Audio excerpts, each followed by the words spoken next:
Yes we are live now. Hello friends, this is Himanshi and welcome to let's learn. बहुत ही महत्वपूर्ण topic जिसको हम कहेंगे नेशनल एजुकेशन पॉलिसी यानी राष्ट्रीय शिक्षा नीति 2020। ऐसा कोई एग्जाम नहीं है टेट से लेके सी टेट से लेकर के और जब तक आपको नौकरी मिलेगी टीचिंग एग्जाम्स में तब तक आपको ये पढ़ना पड़ेगा। और ये करंट फेवरेट टॉपिक है, मतलब आजकल सबसे ज्यादा क्वेश्चंस पूछे जा रहे हैं, या मैं कहूँ कि बहुत ज्यादा क्वेश्चंस पूछे जा रहे हैं, स्पेशली इन सीटेट अगर आप देखते हैं या जो भी नए एग्जाम्स अभी हो रहे हैं। ऐसा कोई एग्जाम नहीं है जहाँ पे इसको स्किप कर दिया जा रहा हो, है ना। तो इसको समझना बहुत जरूरी है, मजे मस्ती से समझेंगे। और कुछ क्वेश्चंस भी साथ में मैंने जैसे जैसे टॉपिक्स हैं और मैं कोशिश की है कि आपको पिक्चर्स के थ्रू भी थोड़ी थोड़ी चीजें दिमाग में बैठे उस तरह से हम समझें और काम की चीजें समझें। नहीं तो आप पढ़ने बैठेंगे तो ये कई सौ पेज का डॉक्यूमेंट हो जाएगा, फिर आप पढ़ते ही रह जाएंगे, है ना। तो ये एग्जाम सेंटर्ड अप्रोच रख करके यहाँ पे, है ना, चाइल्ड सेंटर्ड को बीच में मर्ज करेंगे, है ना। समझेंगे क्या कहानी है, बीच बीच में क्वेश्चंस किस तरह से पूछे जा सकते हैं, पूछे जा रहे हैं और क्या नया तरीका है। दिमाग में मुझे पूरी पूरी उम्मीद है जब आपका ये सेशन खत्म होगा आप एक दो बार और देखेंगे इसको और दिमाग में चीजें सेट हो चुकी होंगी, है ना।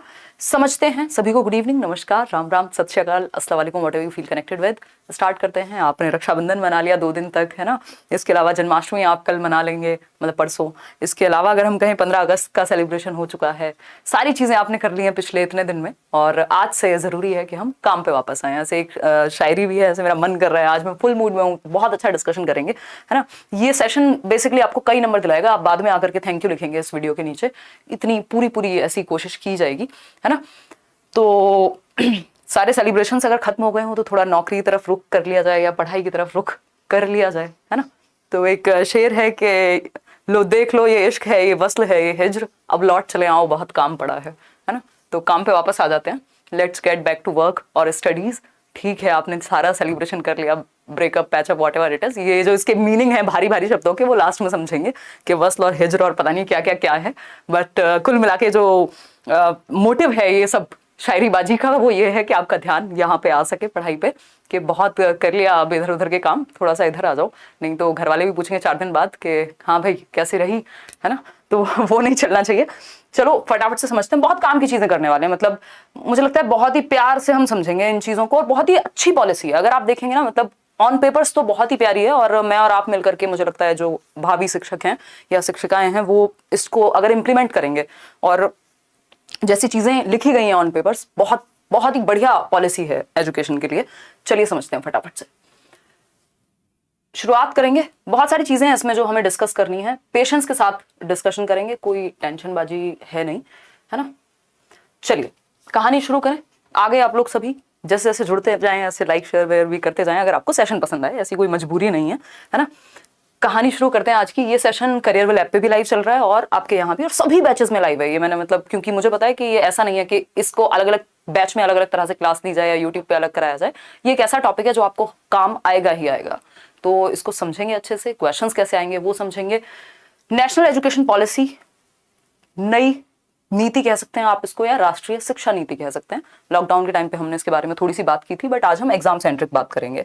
अगर हम बात करते हैं तो इसके जो चेयरपर्सन हैं, एक कमेटी बनाई गई थी 2017 में, इसकी शुरुआत हुई थी। 2019 में इन्होंने रिपोर्ट सबमिट की। डॉक्टर के कस्तूरीरंगन कमेटी कहा जाता है, जो कि इसके चेयरपर्सन है के कस्तूरीरंगन जी। ठीक है, इनके बारे में हमने बहुत बातें कर ली, बट इतना नाम आपको काफी है कि आप याद रखें। ठीक है, क्या करें, आप नाम याद रखें। के कस्तूरीरंगन जो हैं इसके चेयरपर्सन रहे हैं। क्लियर है बात? हाँ, विनोद देख लेंगे शायरी, तुम इधर आ जाओ भाई। ठीक है, तो ये क्या है, चेयरपर्सन है। यहाँ आप फोटो भी देख रहे हैं, चेयरपर्सन है इस कमेटी, इस रिपोर्ट के जो न्यू एजुकेशन पॉलिसी की बात हो रही है। ठीक है, अध्यक्षता में इनकी ये बनाई गई है। इतनी बात क्लियर है? कोई दिक्कत परेशानी, दर्द, समस्या, कहीं कोई रोग यहां तक तो नहीं होगा? समझते हैं चीजें। इसमें एक बात कही जा रही है कि भाई जो 2 crore out of school children हैं, वो बच्चे जो एडमिशन नहीं ले पा रहे हैं या जो पढ़ाई नहीं कर पा रहे हैं, उन 2 करोड़ बच्चों को वापस लाया जाएगा मेन स्ट्रीम एजुकेशन में, चाहे वो डिस्टेंस एजुकेशन का इस्तेमाल करें और स्पेशली जो ये अर्ली चाइल्डहुड केयर एजुकेशन वाले जो छोटे बच्चे हैं, है ना, उनको हम लेकर के आए। तो 2 करोड़ बच्चों को स्कूल में या उनको उनकी शिक्षा दी जाएगी, चाहे वो डिस्टेंस एजुकेशन का प्रयोग करें हम, चाहे उनको लेकर के स्कूल में आए हम, whatever the way it is, but हमको 2 करोड़ बच्चों को लेकर के आना है स्कूल के अंदर मेन स्ट्रीम एजुकेशन में और उनको शिक्षा देनी है। और बहुत ही क्रिटिकल कहा गया है वो जो एज है आपकी जो आंगनवाड़ी जिसको हम कह रहे थे, या यूकेजी नर्सरी, ये सब जो क्लासेस होती हैं आपकी 6 साल से पहले तक की उम्र, क्योंकि वो बच्चे के विकास के लिए, उसके दिमाग के लिए, आप बॉर्नवीटा के ऐड में सुनते भी आए होंगे कि बच्चे का 90% जो मस्तिष्क का विकास है वो 5 साल की उम्र तक हो जाता है, तो वो उसके विकास के लिए बहुत जरूरी टाइम है। तो उस पर भी इस एजुकेशन पॉलिसी ने फोकस किया है, किस पे, अर्ली चाइल्डहुड कह लीजिए आप, अर्ली चाइल्डहुड भी कह सकते हैं हम उसको, 2 से 6 वर्ष कह लीजिए, या फिर जो 6 वर्ष तक का जो समय है उस पर 3 से 6 वर्ष स्पेशली बहुत फोकस किया है। चलिए समझते हैं क्या कहानी है। एमएचआरडी को रीनेम करके, जो हम ministry of human resource and development की बात करते थे, मानव संसाधन विकास मंत्रालय, उसको एजुकेशन मिनिस्ट्री का नाम दे दिया गया, यानी शिक्षा मंत्रालय बन गया। एक ये छोटा सा पॉइंट है। जो मेन इसमें चेंज है, आज तक हम जो पढ़ते आ रहे हैं, अभी तक मैंने और आपने जो एजुकेशन ली है, वो है 10+2 का सिस्टम, यानी 10वीं क्लास, 1 से 10वीं और 11वीं 12वीं, ये हुआ 10+2, सेकेंडरी और सीनियर सेकेंडरी हम इसको कहते हैं। इस पॉलिसी में एक नए स्ट्रक्चर की बात की गई है, वो है 5+3+3+4, यानी 4 लेवल्स हो गए 2 की जगह। इस 10+2 के बाद +3 हो जाता है, ग्रेजुएशन आपका 3 साल का। तो हम अभी स्कूल लेवल तक की ही बात कर रहे हैं इस सेशन में।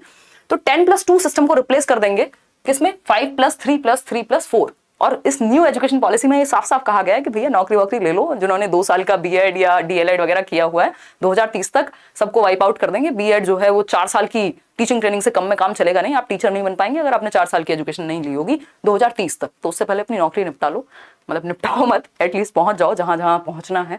तो 5+3+3+4 ये है नया फॉर्मेट, ये दिमाग में सेट हो जाएगा। अभी लग रहा होगा कि यार ये बार बार देख तो बहुत बार लिया, दिमाग में सेट नहीं हो रहा, उसको भी समझेंगे। मैंने बहुत शॉर्टकट्स भी निकाले हैं, मतलब निमोनिक्स जैसा कि हम यूज करते ही हैं। ठीक है जी। अगर हम बात करते हैं FPMS से, याद रख सकते हो आप इसको, जिसको foundational stage, preparatory stage, middle stage और सेकेंडरी स्टेज की अगर हम बात कर रहे हैं। ठीक, टीचर एजुकेशन पे विशेष ध्यान दिया गया है कि भैया जो लोग प्रॉपरली ट्रेंड नहीं है, प्रोफेशनल्स नहीं है, या ऐसे टीचर एजुकेशनल इंस्टीट्यूट्स भी, टीचर ट्रेनिंग इंस्टीट्यूट्स भी जो लायक नहीं है, उनको भी हम सबक सिखाएं अगर वो सही से नहीं काम करते हैं। इवन टीचर्स का प्रमोशन भी जो है वो उनकी मेरिट पे बेस्ड होगा कि वो कितना बेहतर कर पा रहे हैं काम, उन चीजों पे बेस्ड होगा।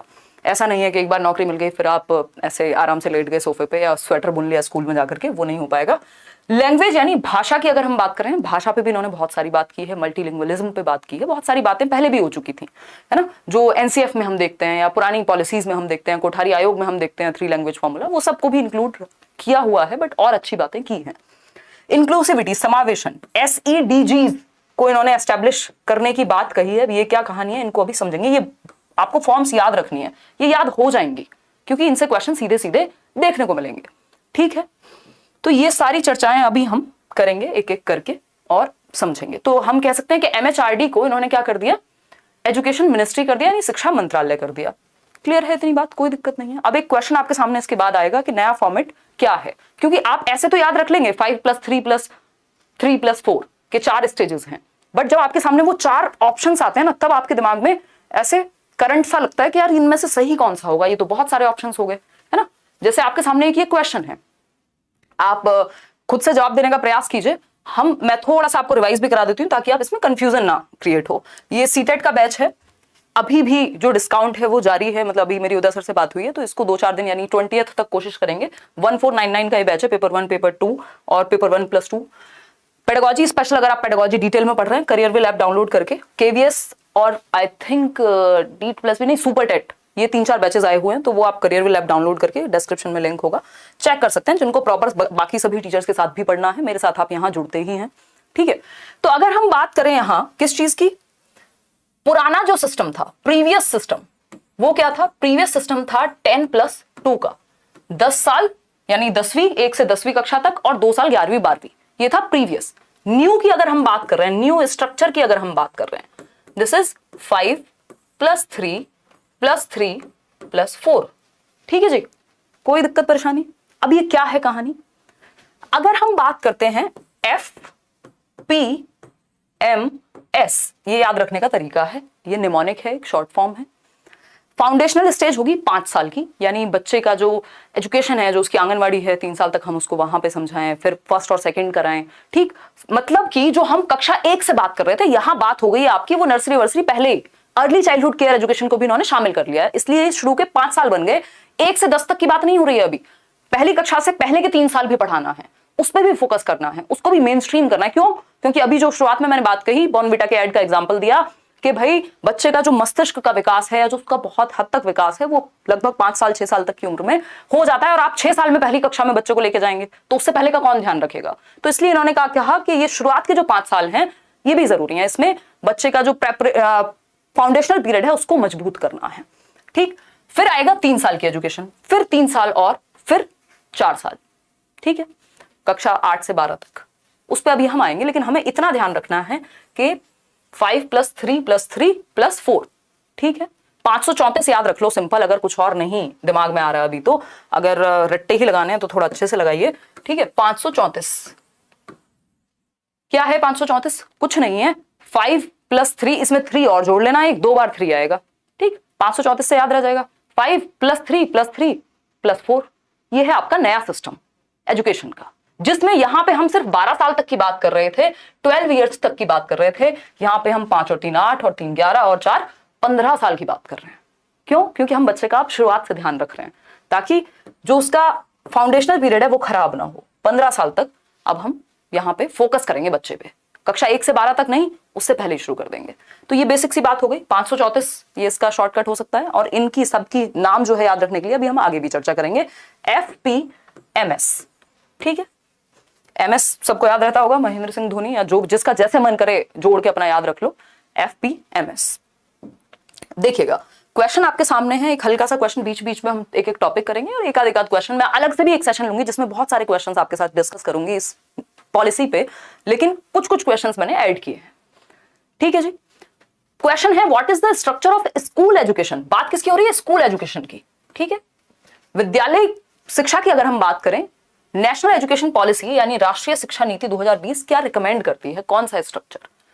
तो हमें पता है कि 5 + 3, अभी हमने 534 की बात की थी, बिल्कुल सीधा सा आंसर हो गया 534, यानी 5 + 3 + 3 + 4। लेकिन 2 + 3 + 3 + 4, कुछ भी कंफ्यूजन नहीं रखनी, इनको देख के कंफ्यूज नहीं हो जाना है।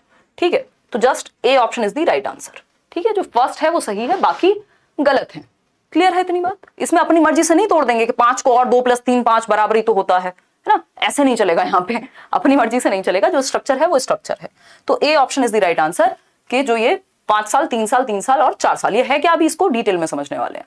तो ये कुछ कुछ बातें हमने की नई शिक्षा नीति की।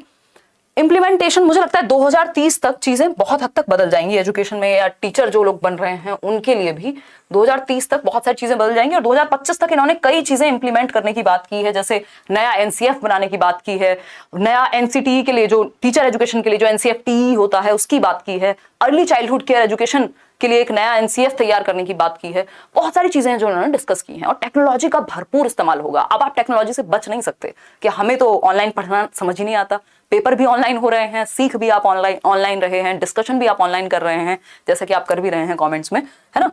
चलिए समझते हैं, तो हम टेक्नोलॉजी से भाग नहीं सकते। अभी जैसा कि हमारे प्राइम मिनिस्टर भी कह रहे थे कल परसों 15 अगस्त को कि इनोवेशन का युग है, तो वो इनोवेशन या टेक्नोलॉजी को हम यहाँ इग्नोर नहीं कर सकते। अगर एक शब्द में न्यू एजुकेशन पॉलिसी को समझना हो तो हम कहेंगे बच्चे का होलिस्टिक डेवलपमेंट। जो बात CCE भी कर रहा था, यानी CCE क्या, सतत एवं व्यापक मूल्यांकन, कॉन्टिन्यूअस एंड कॉम्प्रिहेंसिव इवैल्यूएशन।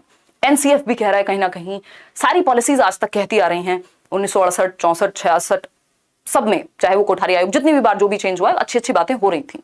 तो कुल मिलाकर के होलिस्टिक डेवलपमेंट, होलिस्टिक बोले तो होल मतलब वो वाला होल, WHO वाला, सर्वांगीण विकास। सर्वांगीण विकास कैसे होगा? सिर्फ पेन पेपर, सिर्फ दिमाग का विकास करके नहीं।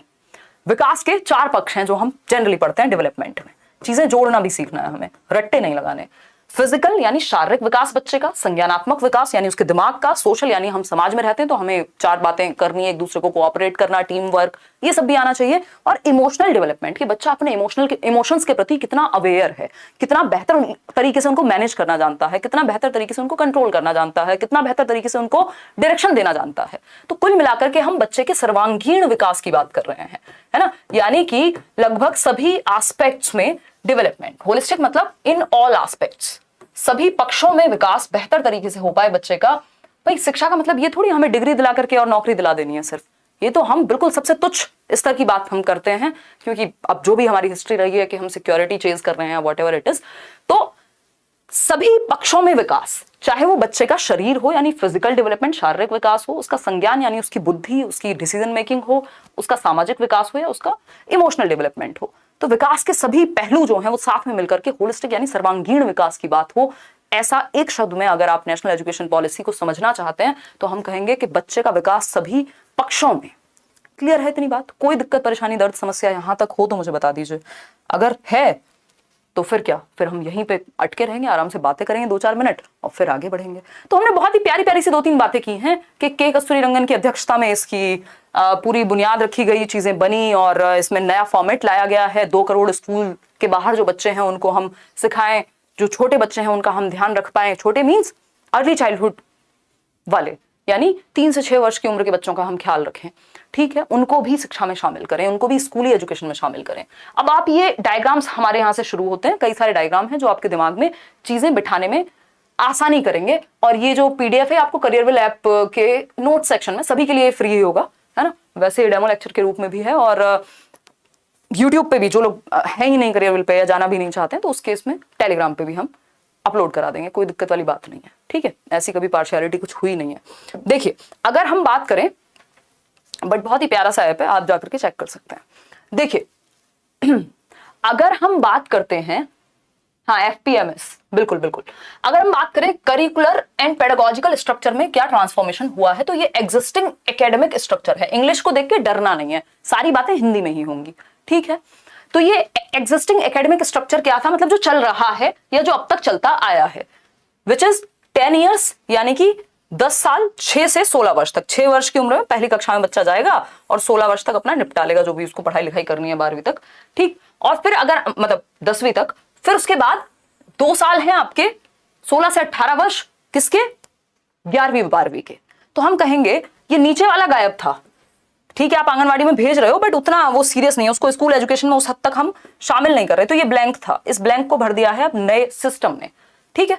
तो ये 10 साल की एजुकेशन, 6 से 16 वर्ष, यानी 6 वर्ष में बच्चा पहली कक्षा में जाएगा, फिर साथ में दूसरी में, फिर 16 तक जाते जाते वो 10वीं कक्षा में पहुंच जाएगा।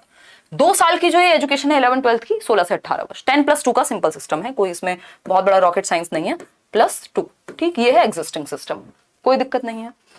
ये जो न्यू एकेडमिक स्ट्रक्चर है जिसकी अभी हम बात कर रहे थे 5+3+3+4 की, तो हम कह सकते हैं कि ये 5 साल हैं शुरुआत के, ये 5 साल हैं। इनको अगर हम ब्रेक करके देखें तो इन्होंने कहा है कि शुरू के जो 3 साल हैं वो आंगनवाड़ी या फिर बाल वाटिका टाइप होने चाहिए। 3 से 6 वर्ष की उम्र में बच्चा अपना आंगनवाड़ी में पढ़े या थोड़ा सा अपना खेले कूदे, अपने सेंसेस को वो और बेहतर बनाए, है ना। और कक्षा 1-2 में जाकर के हम उसकी थोड़ा लैंग्वेज वगैरह पे पकड़ पे फोकस करें कि थोड़ा बहुत वो भाषा सीख पाए, ठीक, 6 से 8 वर्ष की उम्र में। तो ये शुरुआत के 5 साल हो गए जिसको हम फाउंडेशनल स्टेज कह रहे हैं, यानी multi level play activity based learning, यानी शुरू के 5 साल में खेल कूद में ही वो सीख जाए, इस तरह से हम सिखाएं, ठीक।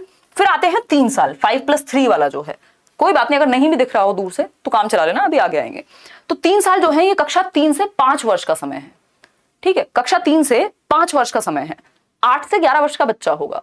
ये जो 3 से 5 वर्ष का समय है, इस पे बहुत ज्यादा इन्होंने जोर दिया है कि बच्चे के अंदर बेसिक न्यूमरेसी स्किल्स आ चुकी हों, यानी वो बेसिक थोड़ी बहुत संख्या को जान पाए, थोड़ी बहुत भाषा को जान पाए, बेसिक न्यूमरेसी उसमें आ जाए, ठीक। तो खेले कूदे, activity based interactive classroom learning हो।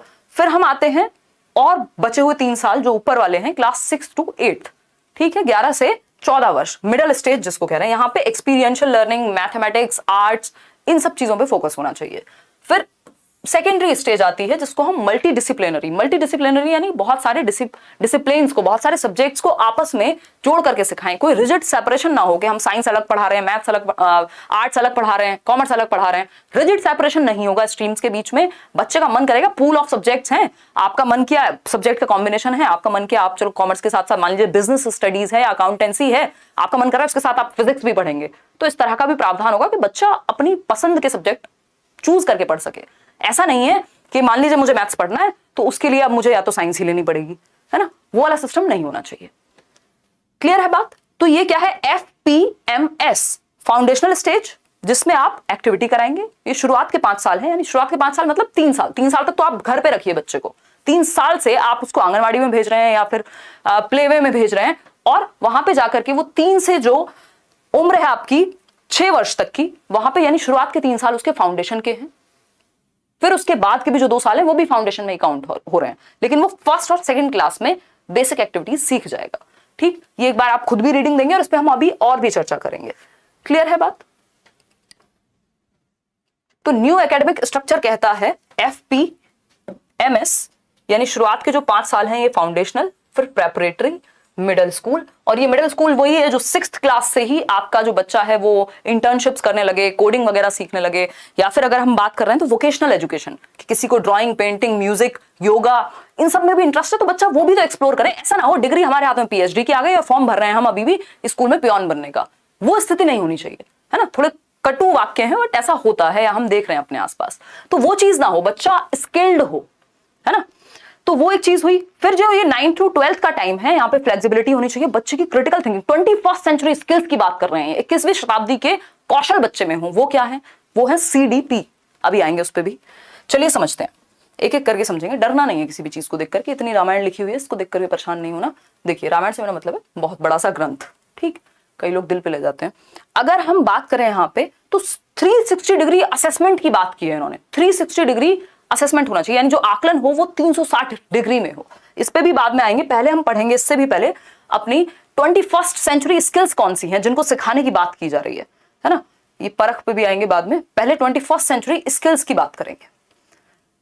21st सेंचुरी स्किल्स की बात हो रही है। 21वीं शताब्दी के कौशल क्या हो सकते हैं? वो 21वीं शताब्दी के कौशल, 21वीं शताब्दी के कौशल हैं critical thinking, innovation, leadership, communication, cooperation. यानी हम जब बात कर रहे हैं 21st सेंचुरी स्किल्स की, यानी 21वीं शताब्दी 21st सेंचुरी स्किल्स, भाई समय बदल गया, चीजें बदल गई। आज से 20 साल पहले मैं और आप शायद नहीं सोच सकते थे कि हम लोग देश के अलग अलग कोने से इतनी रात को, रात के 10 बजे, कोई किसी और स्टेट से देख रहा है, कोई कर्नाटका से देख रहा होगा, कोई बिहार से देख रहा होगा, कोई यूपी से, कोई दिल्ली से, कोई कश्मीर से भी देख रहा होगा, है ना। तो आप लोग इतने सारे लर्नर्स, हम लोग 6-7 हजार लोग रात को ऐसे ही हैं वहीं एक दिन उठ करके इतने दिनों बाद, और ऐसे रात को फोन में सीख रहे होंगे।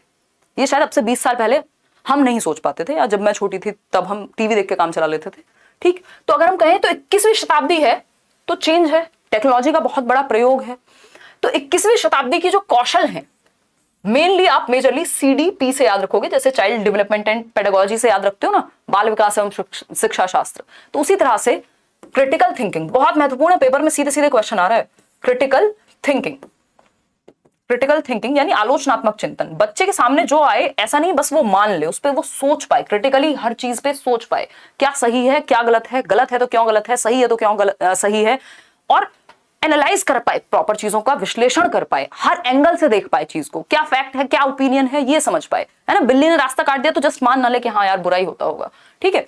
अगर हम बात करें डेवलपमेंट की, यानी ये डेवलपमेंट तो आप चाइल्ड डेवलपमेंट के कॉन्टेक्स्ट में पढ़ रहे हैं, यहां क्रिटिकल थिंकिंग हुआ। डी फॉर डिसीजन मेकिंग, यार आप अपने जीवन के डिसीजन ले पाए, या बच्चे की डिसीजन मेकिंग अच्छी हो। कोई और तो जीवन भर आपके लिए डिसीजन नहीं लेगा, और जीवन में ये बहुत महत्वपूर्ण है कि आपकी डिसीजन मेकिंग यानी निर्णय निर्माण की जो क्षमता है, निर्णय लेने की जो क्षमता है, वो कैसी है ना। तो बच्चे में डिसीजन मेकिंग हो। भाई डिसीजंस तो पूरी लाइफ चेंज कर देते हैं ना। हम क्या करते हैं, हम चाहते हैं माँ बाप ले लें कि हमें आगे क्या करना है, डिसीजन शादी किससे करनी है, सारे डिसीजन माँ बाप ले लें, या माँ बाप खुद भी यही चाहते हैं। बट क्या पूरा जीवन ऐसे ही चलेगा? नहीं चल पाएगा। तो वो बेसिकली डिसीजन मेकिंग, और हम इसका एक रीजन ये भी है कि कोई भी ये नहीं चाहता कि जब वो गलत साबित हो तो ठीकरा जो है उस पर फोड़ दिया जाए, है ना। वो रिस्पॉन्सिबिलिटी हम नहीं लेना चाहते डिसीजंस की। माँ बाप एटलीस्ट भाई लड़का ढूंढ के लाएंगे हमारे लिए तो कह तो देंगे, कल को कैसा लड़का ढूंढ के लाए, खुद से गलत निकल गया तो क्या जिम्मेदारी लोगे। तो डिसीजन मेकिंग आपकी शुरुआत से स्ट्रांग होनी चाहिए, है ना। छोटे छोटे डिसीजन में हम कई बार अटके रहते हैं कि क्या पहने, ये पहने कि वो पहने। तो डिसीजन मेकिंग बच्चे की अच्छी हो।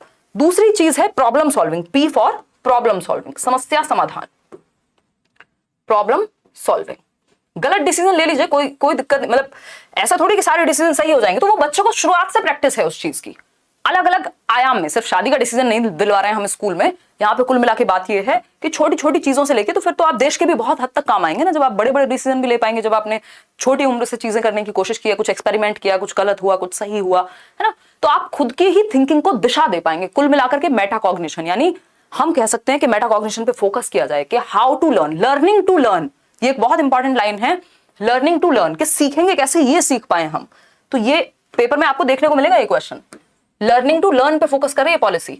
लर्निंग टू लर्न यानी सीखते कैसे हम ये सीख पाए, सीखते कैसे हम ये सीख पाए, यानी मेटाकॉग्निशन, परासंज्ञान, थिंकिंग अबाउट थिंकिंग। मेटाकॉग्निशन पे भरपूर क्वेश्चंस आए इस बार सीटेट में, है ना। परासंज्ञान ये हम 2019 से डिस्कस करते आ रहे हैं, तब हमें लगता था यार ये पूछा तो जाता नहीं है कहीं, है ना। लर्निंग टू लर्न, कि सीखेंगे कैसे, थिंकिंग अबाउट थिंकिंग, तो वो चीजें हम अपने अंदर डेवलप कर पाए। इन सब चीजों पे पॉलिसी बात कर रही है। क्लियर है इतनी बात, कोई दिक्कत नहीं है। तो ये 21st सेंचुरी स्किल्स को अगर आपको 3 वर्ड में याद रखना हो या 3 लेटर्स में याद रखना हो, तो एक है सी, क्रिटिकल थिंकिंग, आलोचनात्मक चिंतन, बच्चा सोच पाए हर एक एस्पेक्ट में। डी, डिसीजन मेकिंग, यानी उसका निर्णय लेने की क्षमता बेहतर हो।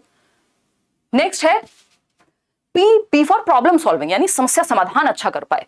अब critical thinking, decision making, problem solving, फिर नया इनोवेशन एंड टेक्नोलॉजी क्या आ रही है, इसके अलावा अगर हम बात कर रहे हैं तो कैसे उसकी सोशल स्किल्स बेहतर हो, कैसे उसकी इमोशनल स्किल्स बेहतर हो, कैसे उसकी कम्युनिकेशन बेहतर हो, कैसे उसकी लीडरशिप बेहतर हो, ये सब 21वीं शताब्दी के कौशलों में ही आता है। मेजरली ये 3 चीजें हैं, याद रखेंगे आप, बिल्कुल दिमाग में चलेगी ये चीज। क्रिटिकल थिंकिंग, इसको कैसे डेवलप कर सकते हैं भाई, आप इम्प्रॉम्प्टू डिबेट कर सकते हैं, कोई टॉपिक लेकर के उस पर 2 बच्चे चर्चा कर रहे हैं, तो इससे क्या होगा, बच्चे का क्रिटिकल थिंकिंग, वो दूसरे के पर्सपेक्टिव को लेना सीखेगा, अपनी बात कहना सीखेगा। आप क्या करते हैं, आस्क योरसेल्फ मेड क्वेश्चंस, बच्चों को कहेंगे अच्छा क्वेश्चन पूछो, खुद से पूछो क्वेश्चन कि लाइफ क्या है, ये क्या है, फलाना क्या है, ढिमकाना क्या है, पेड़ से जो सेब है वो नीचे क्यों आया, कुछ भी हो सकता है। गोलमोल आस्किंग रिडल्स, यानी कि आप बच्चे से रिडल्स वगैरह पूछिए, पहेलियां जिनको हम कहते हैं, उससे भी दिमाग शार्प होगा। कुछ गैप दे दीजिए फिल करने के लिए, ऐसी एक्टिविटीज हैं जिनसे क्रिटिकल थिंकिंग अच्छी होगी। पूछो तो समझो, क्रॉस क्वेश्चनिंग हो सकता है कि किसी ने कहा कि भैया लड़कियां तो कमजोर होती हैं, तो दूसरे बच्चों का अच्छा कैसे बताओ जरा, फिर वो एक और क्रॉस एग्जांपल दे रहा है, क्रॉस क्वेश्चनिंग की जा रही है, तो इससे क्या होगा, क्रिटिकल थिंकिंग बेहतर होगी, बच्चे की सोचने की क्षमता। भाई एजुकेशन है क्या कि हम बच्चे का सोचने का तरीका बेहतर कर पाए, उसको सोचना सिखा पाए, है ना। ये नहीं कि क्या सोचें, हम ये सिखा पाए हाउ टू थिंक, ये नहीं व्हाट टू थिंक। हमें दिमाग में नहीं भरना यही गलत है और यही सही है और ये सोचना है, तुम्हें कैसे सोचते हैं ये सिखाना है, तो वही क्रिटिकल थिंकिंग है एक तरह से। इनोवेशन, कुछ नया इनोवेट कर पाए, वो प्रोजेक्ट बेस्ड आप लर्निंग दें। वर्चुअल रियलिटी की हम बात करें, आज हम मेटावर्स की बात कर रहे हैं, है ना। और अलग अलग बच्चों को फ्री छोड़ें, उसको एक ब्रेक दें जहां पे वो थोड़ा सा सीख पाए चीजें। तो इनोवेशन, कुछ नया करना, कुछ नया बनाना। आगे बढ़ेंगे, ये सब 21वीं शताब्दी के कौशल हैं। कोलैबोरेशन, ऐसा ना हो बस हम कॉम्पीट करने में लगे पड़े हैं एक दूसरे से, हमें टीम वर्क आए, हम 4 बच्चों के साथ मिलकर के ग्रुप बना करके सीख पाए, पेयर में सीख पाए, एक दूसरे की प्रॉब्लम हैंडल कर पाए। बहुत सारे इसके लिए गेम्स हो सकते हैं, जैसे कुछ प्रोजेक्ट हो सकता है जो आप ग्रुप में दे सकते हैं, डम शराट्स और दुनिया भर की चीजें इसमें हो सकती हैं, अभी हम उस पर नहीं जा रहे हैं। कम्युनिकेशन, यानी बच्चों को आप कम्युनिकेट करने के लिए बेहतर तरीके अपनाएंगे। अगर हम बात कर रहे हैं, यहाँ पे बात हो रही है कि साइन लर्निंग को भी हम प्रमोट करें, क्यों, क्योंकि स्पेशल एजुकेशन को भी तो हमें इंक्लूड करना है ना। तो साइलेंस टॉक डे, एक दिन आपके शांति से एकदम बात करेंगे, बहुत सारी चीजें, अलग अलग एक्टिविटीज हो सकती हैं कि बच्चे हैं, स्टूडेंट हैं क्लास में, पेयर्स में बात कर रहे हैं, 2 बच्चे, दो बच्चों को एक साथ बिठाया, एकदम अननोन टॉपिक पे बात करने को कह दिया, तो उनकी कम्युनिकेशन, उनका संप्रेषण बेहतर हो रहा है। ठीक है, अगर हम बात कर रहे हैं आईसीटी की, यानी आईसीटी लिटरेसी, यानी टेक्नोलॉजी को लेकर, एजुकेशन में टेक्नोलॉजी का कैसे प्रयोग किया जाए भरपूर, इस चीज को हम प्रमोट करें, चाहे वो इंटरनेट हो, चाहे वो कंप्यूटर हो, चाहे वो आपका ये स्मार्ट बोर्ड हो, सामने दिख रहा है आपको। ठीक, फ्लेक्सिबिलिटी एंड अडेप्टेबिलिटी, ऐसा नहीं है जरा सा सिलेबस चेंज हुआ और दिमाग घूम गया, है ना। टीचर्स का भी यही हो जाता है, आप नई चीजें सीख पाए, फ्लेक्सिबल हो, नए नए तरीके ढूंढे, अडेप्ट कर पाए नई नई सिचुएशन में, इस चीज के लिए भी आपको बच्चों को तैयार करना है। और जब बच्चों को तैयार करना है तो आपको खुद बहुत फ्लेक्सिबल होना पड़ेगा, ठीक है ना। तो ये बेसिक सी बातें हैं। आगे बढ़ेंगे, ये जस्ट एग्जाम्पल के लिए रटने नहीं है, ये जस्ट 21वीं शताब्दी के कौशलों के मैंने आपको एग्जाम्पल दिए हैं। अभी इस पे क्वेश्चंस भी हम सॉल्व करेंगे। देखिएगा, वापस से आते हैं जहां हम थे वहीं आते हैं वापस। हम थे कि असेसमेंट के लिए, आकलन के लिए क्या करें। तो एक तो आकलन के लिए एक बॉडी बनाई गई है, बॉडी ये वाली बॉडी नहीं, है ना, जो एक संस्था जैसी बॉडी, जिसको हम कहेंगे परख पे अभी आएंगे, जो परखेगा कि आपका जो सिस्टम है वो कितना बेहतर है और कितने अच्छे से आकलन किया जा रहा है, परख को बनाया जाएगा। ठीक, अगर हम बात करते हैं, हाँ हिंदी पे भी आ रहे हैं यार, उसको पिक्चर्स को देख के भी डर जाते हो, हैं, इतनी बेसिक इंग्लिश हिंदी तो हमें आनी चाहिए कि हम स्कूल में पढ़ा पाएंगे हिंदी इंग्लिश दोनों, प्राइमरी के लिए स्पेशली जो लोग जा रहे हैं, पेपर में भी आएंगी इतनी इंग्लिश। तो self assessment, basically 360 degree assessment होना चाहिए, 360 डिग्री, यानी चहुमुखी आकलन। आप बच्चे के संज्ञान को, उसके दिमाग को भी, उसके दिल को भी और उसके इमोशंस को भी, मतलब फिजिकल सारे एस्पेक्ट में आप बच्चे का आकलन कर पाएं कि वो अच्छा किस में है। ऐसा नहीं सिर्फ पेन पेपर में अच्छा है, किसी एक सब्जेक्ट में अच्छा है, हो सकता है उसके अंदर ड्राइंग की बहुत अच्छी स्किल हो सकता है वो स्पोर्ट्स में बहुत अच्छा निकल जाए, हो सकता है वो किसी एक ऐसे सब्जेक्ट में अच्छा हो तो उसको आप साइंस की तरफ लेकर के जाएं, साइंटिफिक टेम्परामेंट, मैथमेटिकल थिंकिंग, इन सब की भी बात की गई है। तो ये 360 डिग्री असेसमेंट यानी कि सभी एस्पेक्ट में होलिस्टिक असेसमेंट, सर्वांगीण रूप से हम बच्चों को परख पाए, ठीक, इसके लिए परख बनाया जाएगा। परख क्या है अभी आएंगे। सेल्फ असेसमेंट यानी 360 डिग्री असेसमेंट, यानी एक प्रोग्रेस कार्ड होगा जो 360 डिग्री असेसमेंट कवर करेगा। प्रोग्रेस कार्ड यानी आपका जो रिजल्ट है, जो आपका रिपोर्ट कार्ड है, वो कैसा होगा, 360 डिग्री असेसमेंट उसके अंदर होगा, यानी बच्चे के सभी एस्पेक्ट, सभी पहलू उसके उसमें शामिल होंगे।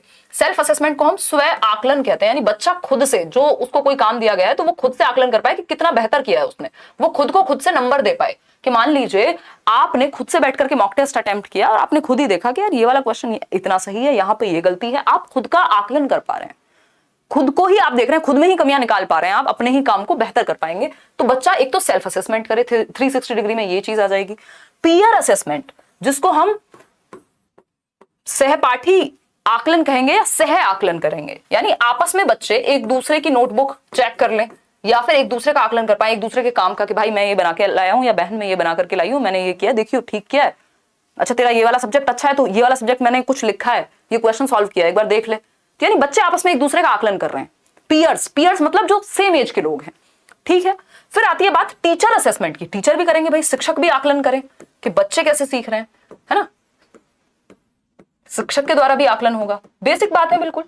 तो चहुमुखी जो आकलन का कार्ड है, जो प्रोग्रेस कार्ड है, 360 डिग्री जो असेसमेंट कार्ड की हम बात कर रहे हैं, उसमें बच्चे का खुद का, वो खुद को कैसे देखता है, खुद को कितने नंबर देगा, उसके सहपाठी उसको कैसे देखते हैं और टीचर कैसे देखता है। तो कुल मिलाकर के सारे एस्पेक्ट्स में वो अपने आप को समझ पाए, असेसमेंट हो पाए, लर्निंग आउटकम क्या निकल करके आया है, यानी कितना सीखा है, कितना और सीखना बाकी है, ये समझ पाए। तो ये है 360 डिग्री असेसमेंट कार्ड, ठीक है, जिसमें बच्चे खुद का भी आकलन करेंगे, बाकी लोग भी। अभी परख पे भी चलेंगे, उससे पहले एक छोटा सा क्वेश्चन आपके सामने है। क्वेश्चन कहता है, in the context of assessment what kind of report card for students has been proposed in national education policy, यानी किस तरह का रिपोर्ट कार्ड, किस तरह का report card. Simple simple simple question है। रिपोर्ट कार्ड कैसा, 360 डिग्री, है ना, 360 डिग्री। ऐप पे क्लास चल रही है ये वाली और अब वहीं चलेगी, मतलब कोई दिक्कत नहीं है। यूट्यूब की क्लास कल से वो वाली कंटिन्यू हो जाएगी।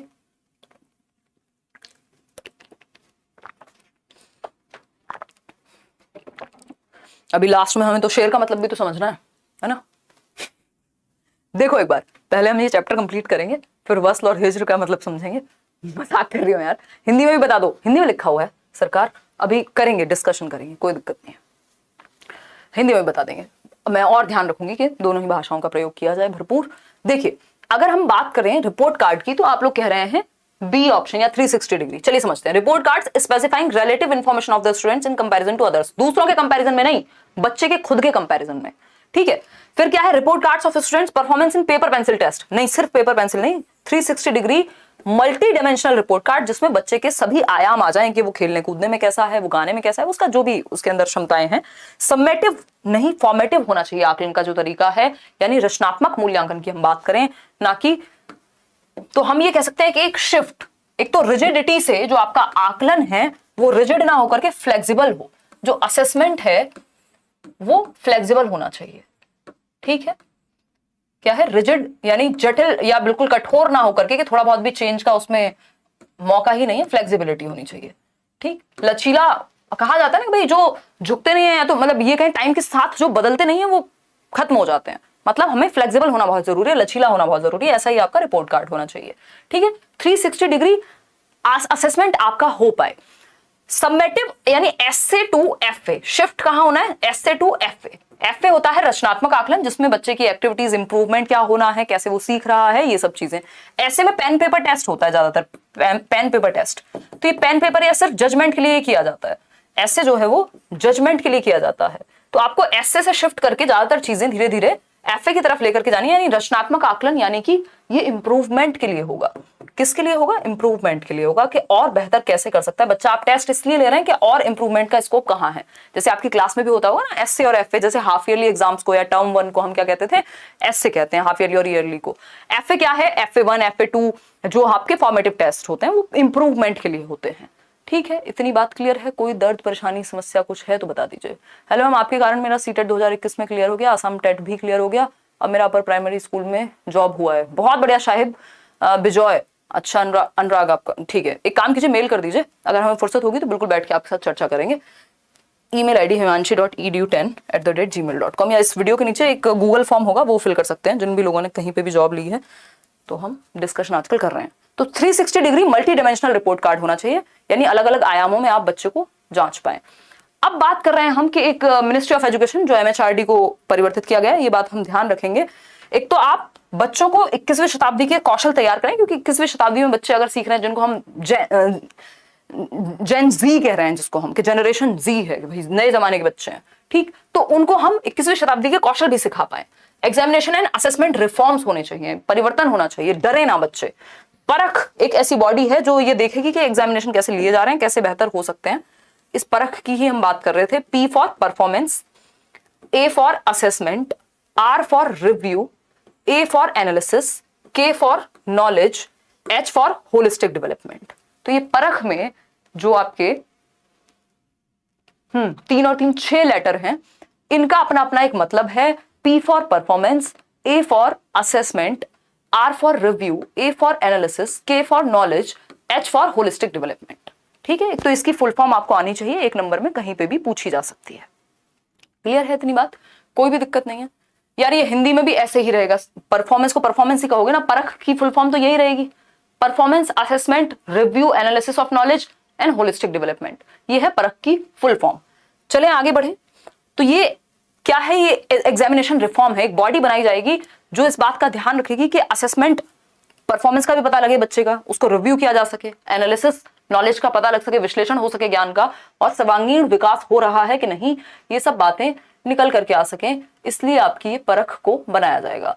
एक और चीज है जिसको हम कह रहे हैं होलिस्टिक प्रोग्रेस कार्ड। ये इसको 360 कार्ड को, 360 डिग्री असेसमेंट को, इस प्रोग्रेस कार्ड को आप क्या कह सकते हैं?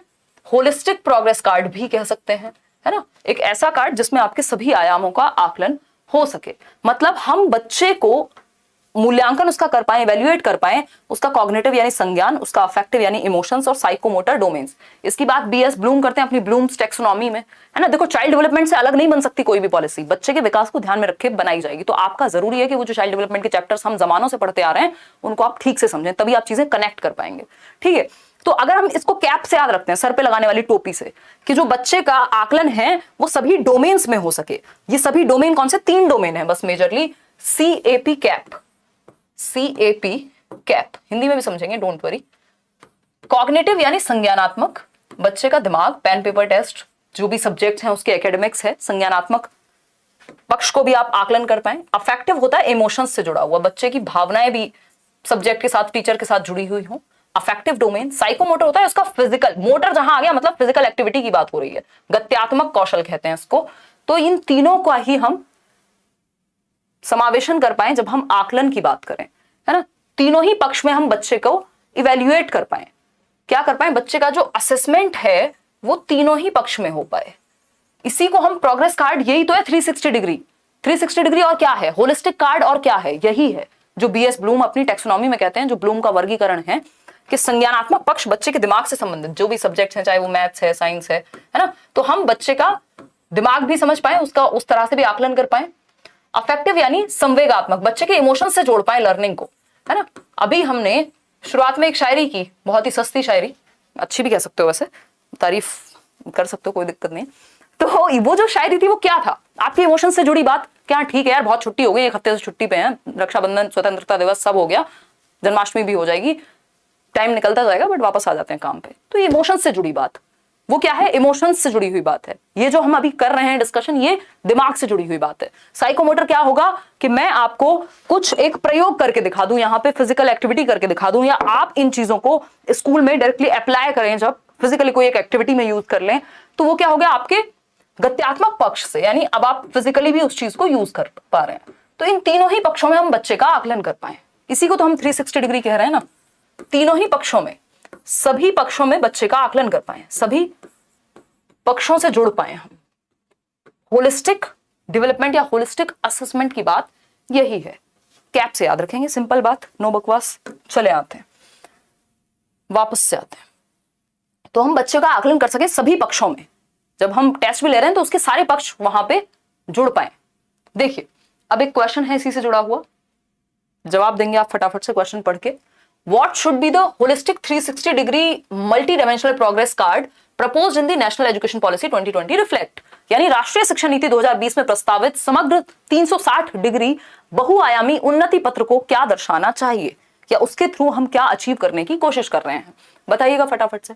पहला ऑप्शन है comparison of the student performance with the marks across the state, यानी बच्चों की परफॉर्मेंस को हम आपस में जो बाकी स्टेट हैं उनकी तुलना कर सकें, दूसरे विद्यार्थियों से तुलना कर सकें। जी नहीं, बिल्कुल भी नहीं, पाप होगा ये। बच्चे को बच्चे की प्रोग्रेस, कि तुम 6 महीने पहले इतना अच्छा कर रहे थे, आज क्यों नहीं कर रहे हो, या पहले से तुमने अच्छा किया है। बच्चे को बच्चे की परफॉर्मेंस से आप कंपेयर करते हैं, बच्चे को खुद की परफॉर्मेंस से कंपेयर करते हैं, ये नहीं है कि बाकी लोगों के, है ना। अब मेरा जो जीवन रहा है, मैंने जो जीवन में सीखा है, मैं ये देखूंगी ना यार, मैं अब से 1 साल पहले मेरी क्या समझ थी, मैंने इस 1 साल में क्या इंप्रूव किया, है ना। जो मेरी 6 साल पुरानी लगभग वीडियो थी और उसमें और आज में क्या फर्क है। अब मैं ये देखूं कि कोई हार्वर्ड गया था और वहां से पढ़ के क्या आया है, और कोई और कहीं है जिसका कुछ और बैकग्राउंड है, उससे अपने आप को कंपेयर करूं, क्यों करूं भाई, है। या कोई बहुत ही रिमोट एरिया से और बहुत अच्छी एजुकेशन नहीं मिली तो मैं उससे कंपेयर करूं कि देखो मैं तो इससे कितनी अच्छी हूं, है ना, ये तो बहुत ठीक से नहीं बोल पाता।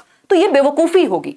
हमें अपनी ही जो भी परफॉर्मेंस है या जो भी हमारी प्रोग्रेस है उससे कंपेयर करना है, दूसरों से नहीं, ठीक है। फिर आता है B, progress of the learners in the cognitive, affective and psychomotor domains. यही बात तो हम कह रहे थे ना, कैप में बच्चों की प्रोग्रेस का आकलन करना, विद्यार्थियों की संज्ञानात्मक, भावात्मक व मनोगत्यात्मक आयामों में प्रगति, कि वो होलिस्टिकली कितने बेहतर हुए हैं, दिमाग, दिल और फिजिकल एक्टिविटीज में। Correct identification, labelling. देखो लेबलिंग आप बच्चे पे ठप्पा नहीं लगाते कि तुम फेलियर हो, तुम बहुत ही अच्छे हो, ये लेबलिंग नहीं करते हम। ये नेगेटिव वर्ड है, आपको जहां भी दिखे किसी भी पेपर में चुपचाप से साइड हो जाइएगा, इससे बच जाइएगा।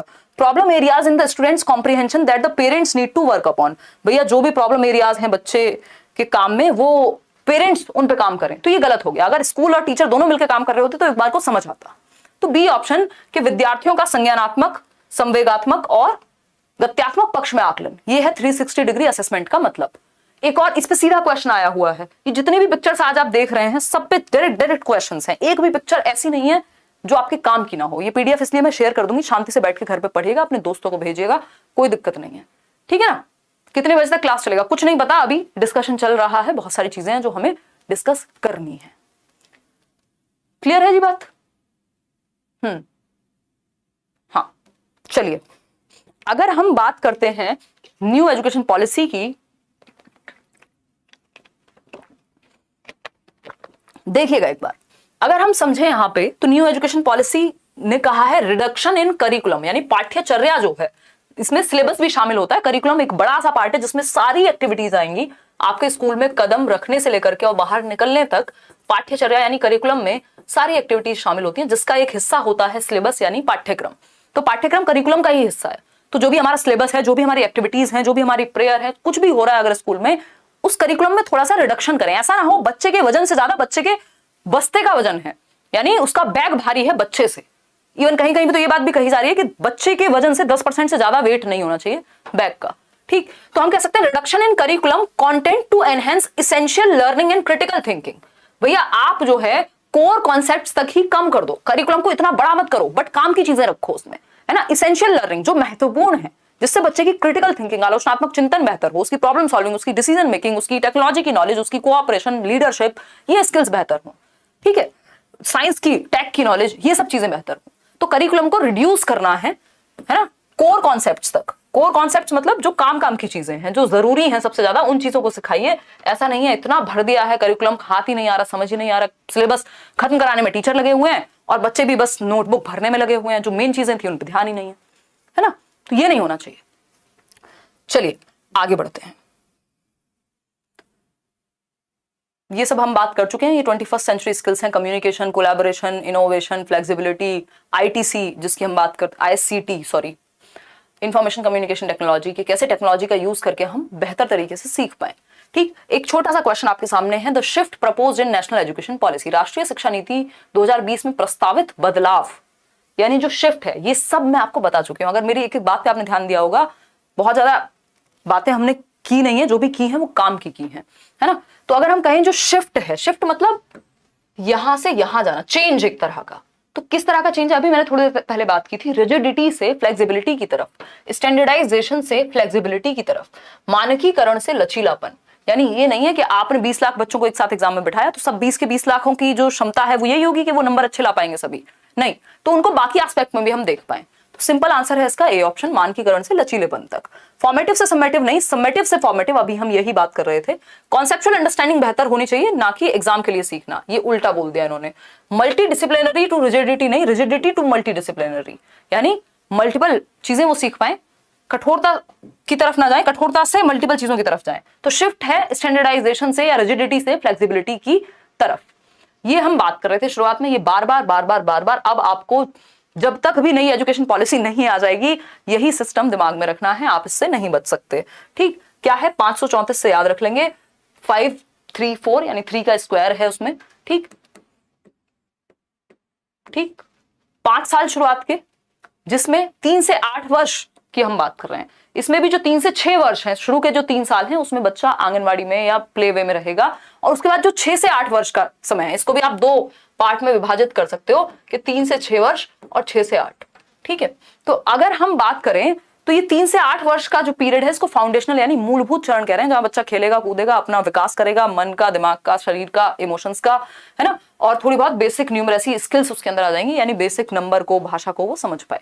ठीक, बेसिक लिटरेसी स्किल्स। अब 8 से 11 की जब हम बात करें तो ये प्रेपरेटरी स्टेज है, प्रारंभिक चरण है, जहां पे बच्चा आपका 3rd क्लास में होगा, क्योंकि ये 6 से 8 वर्ष में तो 1st 2nd कर चुका होगा, और 3 साल शुरुआत के वो प्ले वे मान लीजिए आप। तो 8 से 11 वर्ष जो 3 साल का समय है, तो हम कहेंगे ये कक्षा 3 से 5 का समय होगा। ठीक है, फिर उसके बाद 11 से 14 यानी 6 से 8 वर्ष, 8वीं क्लास हो गई फिर आपकी।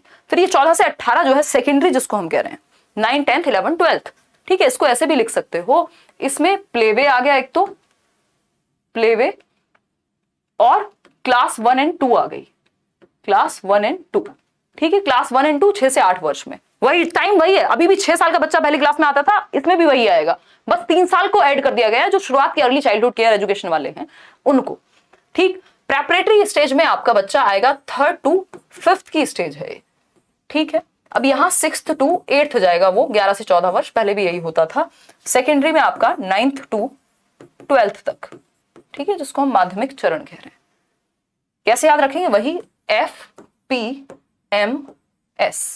क्लियर है, आगे बढ़ जाएं, कोई दिक्कत नहीं हो रही इतनी बात समझने को, ये मल्टीपल टाइम्स आपको रिपीट करनी है अपने दिमाग में भी, और ये एज तो आपको पता होना चाहिए। जैसे बच्चा दिख जाए ना रोड पे, या मैं कहीं भी जाती हूँ, जैसे बच्चा दिखता है, मतलब पहले तो मैं कोशिश करती हूँ उसकी एज गैस कर लूं देखते ही, मेरी इतनी एज नहीं हुई है कि मैं बच्चों की एज गैस करने लग जाऊं, तो लेकिन वो एज गैस कर ली जाए, फिर किस क्लास में है उससे आपको उसकी एज का पता लग जाए, या एज का पता है तो आपको ये पता हो कि बच्चा किस क्लास में होगा। तो अब आप टीचिंग में आ चुके हैं, है ना, चाहे आपने डाइट की हो, बीएड की हो, कुछ भी किया हो या कर रहे हो, आपको ये पता होना चाहिए कितने साल का बच्चा किस क्लास में होगा, फाउंडेशनल स्टेज में डालेंगे, प्रेपरेटरी में डालेंगे, मिडिल में डालेंगे, कहां डालेंगे। ठीक है, चलिए खैर, अब हम बात कर लेते हैं कि एनसीईआरटी आपको पता है, national council for educational research and training, यानी कैसे आपकी एजुकेशन में रिसर्च हो, ट्रेनिंग हो, कैसे बच्चे सीखेंगे, ये सब चीजों का ध्यान एनसीईआरटी रखती है, और आपका क्या फ्रेमवर्क होगा, क्या करिकुलम होगा, इन सब चीजों पे काम करती है। बुक्स भी आप देखते हैं एनसीईआरटी बनाती है। ठीक, और will develop a national curricular and pedagogical framework for early childhood care and education. ECCE होता था ना पहले, एनटीटी बोलते थे जिसको, नर्सरी टीचर ट्रेनिंग, जिसको आजकल हम ECCE की फॉर्म में याद रखते हैं, early childhood care and education के। वो जो पूर्व बाल्यावस्था का बच्चा 3 से 6 वर्ष का जो टाइम है, उसमें बच्चे का हम ध्यान रख पाए, केयर एंड एजुकेशन, क्योंकि वो बहुत छोटा है, जो प्ले वे में जिसमें बच्चे जाते हैं। NCPFECCE डेवलप होगा, यानी एक NCF डेवलप होगा, एक national curricular and pedagogical framework के बच्चों को कैसे पढ़ाएं भी नहीं, कैसे उसका विकास करें इस उम्र में, 3 से 6 वर्ष में। ये एनसीईआरटी डेवलप करेगी कितनी एज तक के बच्चों के लिए, 8 साल तक के बच्चों के लिए, क्योंकि 3 से 8 वर्ष का जो समय है वो ECCE का समय है, वो जो फाउंडेशनल पीरियड है उसकी बात हो रही। तो इसके लिए एक अलग से एनसीईआरटी क्या बनाए, NCF बनाए 2025 तक। ठीक है, कई सारी चीजें हैं, जैसे NCFTE टीचर एजुकेशन भी बनाना है, NCTE को NCERT के साथ डिस्कस करके, कंसिडरेशन में दोनों मिलकर के बनाएंगे। एनसीएफटी क्या है? National curriculum framework for teacher education, के टीचर एजुकेशन को और कैसे बेहतर करना है वो भी एनसीएफ आपका बनाया जाएगा। तो ये 2025 तक अर्ली चाइल्डहुड केयर एजुकेशन के लिए एक एनसीएफ तैयार करिए, एनसीईआरटी। ये बात हो रही है कि 3 से 8 वर्ष के बच्चों को कैसे हम सिखाएं, इस पे एक अलग से एनसीएफ आया। अभी एक एनसीएफ है ना, एनसीएफ 2005 पढ़ते रहते हैं हम, अब ये सारे नए एनसीएफ अगले 1-2 साल में अपडेट हो जाएंगे। ठीक है, इतनी बात, यहां तक की कहानी हमने क्लियर कर ली है। अब हम आते हैं एक छोटी सी और बात है, एक ऑटोनॉमस बॉडी है। ऑटोनॉमस बॉडी समझते हैं, जो अपने आप में स्वतंत्र है डिसीजन लेने के लिए, एक ऑटोनॉमस बॉडी है, ठीक, जिसको बनाया जाएगा NETF, national education technology forum. इस पे क्या होगा? डिस्कशन होगा, ओपन फ्री डिस्कशन होगा, ओपन डिस्कशन होगा। किस बात पे? कि कैसे हम टेक्नोलॉजी का फ्रीली इस्तेमाल कर पाए एजुकेशन को बेहतर करने में। क्या और तरीके हो सकते हैं कि एजुकेशन हम अच्छे से अच्छे टीचर्स दूर से दूर इलाके में भी पहुंचा पाए टेक्नोलॉजी का इस्तेमाल करके। तो एक national education technology forum to be created, NETF को क्रिएट किया जाना चाहिए, ताकि टेक्नोलॉजी अपने आप में बहुत ही अमेजिंग चीज है और 21वीं सदी में हम इसको यूज कर पा रहे हैं। आप लोग देख रहे हैं, जिन लोगों से शायद मैं कभी मिली नहीं हूं, आप मुझसे नहीं मिले हैं, आपको जॉब में हेल्प हो रही है, आप कुछ सीखने में हेल्प हो रही है, आप मुझसे कुछ सीख पा रहे हैं, मैं आपके कमेंट से कुछ सीख पा रही हूँ। कैसे सीख पा रहे हैं? टेक्नोलॉजी के माध्यम से। ठीक है, तो national education technology forum create होगा। फोरम मतलब जहां पे डिस्कशंस होंगे, जहां पे चर्चाएं होंगी, लोग अपनी ओपिनियन देंगे, लोग फीडबैक देंगे, वहां पे बात होगी कैसे टेक्नोलॉजी नई आ रही है, कैसे उसको अपडेट करें, कैसे उसमें और एजुकेशन में उसका कैसे इस्तेमाल किया जाए। ठीक है भाई, ये सब टेक्नोलॉजी है ना, ये जो कैमरा लगा हुआ है हम एजुकेशन में यूज कर पा रहे हैं, ये पीपीटी बनी हुई है। पहले तो हम सिंपल बोर्ड पे लिखते थे, मैं आऊंगी पहले एक शब्द लिखूंगी, फिर 3 घंटे तक बोलूंगी, फिर कुछ दूसरा शब्द लिखूंगी, है ना। तो उसमें क्या है, समय भी ज्यादा व्यर्थ होगा, स्पेशली ऑनलाइन एजुकेशन में। दूसरा क्या होगा, पिक्चर आपको दिखाऊं कैसे, अभी पिक्चर दिखाई जा सकती है। तो ये टेक्नोलॉजी का यूज एजुकेशन में कर लिया बेहतर बनाने के लिए। तो एजुकेशन को बेहतर करने के लिए एक फोरम बनाया जाएगा, एजुकेशनल टेक्नोलॉजी फोरम कहेंगे जिसको, जिसमें पूरा राष्ट्र डिस्कशन कर पाएगा। परख की बात हम कर चुके हैं, ये आपको याद रखने के लिए यहाँ पे ऐड किया गया है। परख की फुल फॉर्म आपके दिमाग में सेट होनी चाहिए, performance assessment review and analysis of knowledge for holistic development. ठीक है, हिंदी में भी इसको यही कहेंगे, एक स्टैंडर्ड सेटिंग बॉडी होगी कि किस लेवल के एग्जाम्स या किस लेवल का आकलन होना चाहिए उस चीज में। ठीक है, अभी हम लैंग्वेज पे क्या कहा है उस पे भी आएंगे और क्वेश्चंस भी करेंगे। ये एक बहुत इंपॉर्टेंट बात है कि नो रिजिड सेपरेशन, यानी कि कोई भी सेपरेशन रिजिड नहीं होना चाहिए between art, science and commerce वगैरह के बीच में। कोई रिजिड सेपरेशन नहीं है, बहुत सारे सब्जेक्ट्स हैं, उनमें से कुछ सब्जेक्ट आप चूज करेंगे। तो बच्चा जो है साइंस का, वो आर्ट्स के सब्जेक्ट भी पढ़ सकता है, आर्ट्स वाला साइंस के सब्जेक्ट भी पढ़ सकता है, कोई दिक्कत वाली बात नहीं है। Between curricular and extra curricular activities, यानी ना तो आर्ट, साइंस, कॉमर्स में कोई हार्ड या रिजिड सेपरेशन रखो, ना ही करिकुलर और एक्स्ट्रा करिकुलर, यानी जो खेलने कूदने वाली चीजें उनको भी क्लास में शामिल कर दो पढ़ाई में। मतलब करिकुलर शैक्षिक और सह शैक्षिक पक्ष दोनों को मर्ज कर दो, ऐसे सिखाओ कि मजे में सीखे बच्चा। ठीक, activities between vocational and academic streams, यानी जो वो पढ़ रहा है वो उसके काम में आना चाहिए जीवन में। ऐसा नहीं एकेडमिक्स पढ़ाई की चीजें अलग हो गई, अब काम करके अलग तरीके से सीखेंगे। वोकेशन भी, व्यावसायिक चीजें भी वो सीख पाए पढ़ते पढ़ते।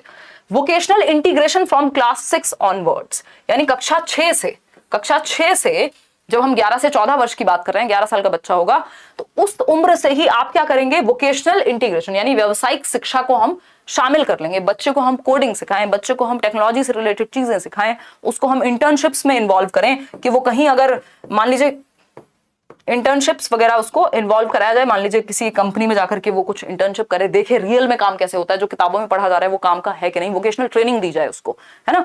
और इंटर्नशिप्स चाहे वो आपके योगा में हो तो किसी योग टीचर के साथ या कहीं संस्थान में जाके वो 3 महीने सीख रहा है कुछ, है ना। म्यूजिक में कोई और ट्रेनिंग ले रहा है, स्पोर्ट्स का कुछ और इस तरह का है, मान लीजिए उसका एडिटिंग स्किल्स उसकी अच्छी है तो वो वहां सीखने की कोशिश कर रहा है, तो वो उस तरह की कंपनी में जाकर के इंटर्नशिप करे, तो वहां जाकर के सीखे, रियल वर्ल्ड नॉलेज ले।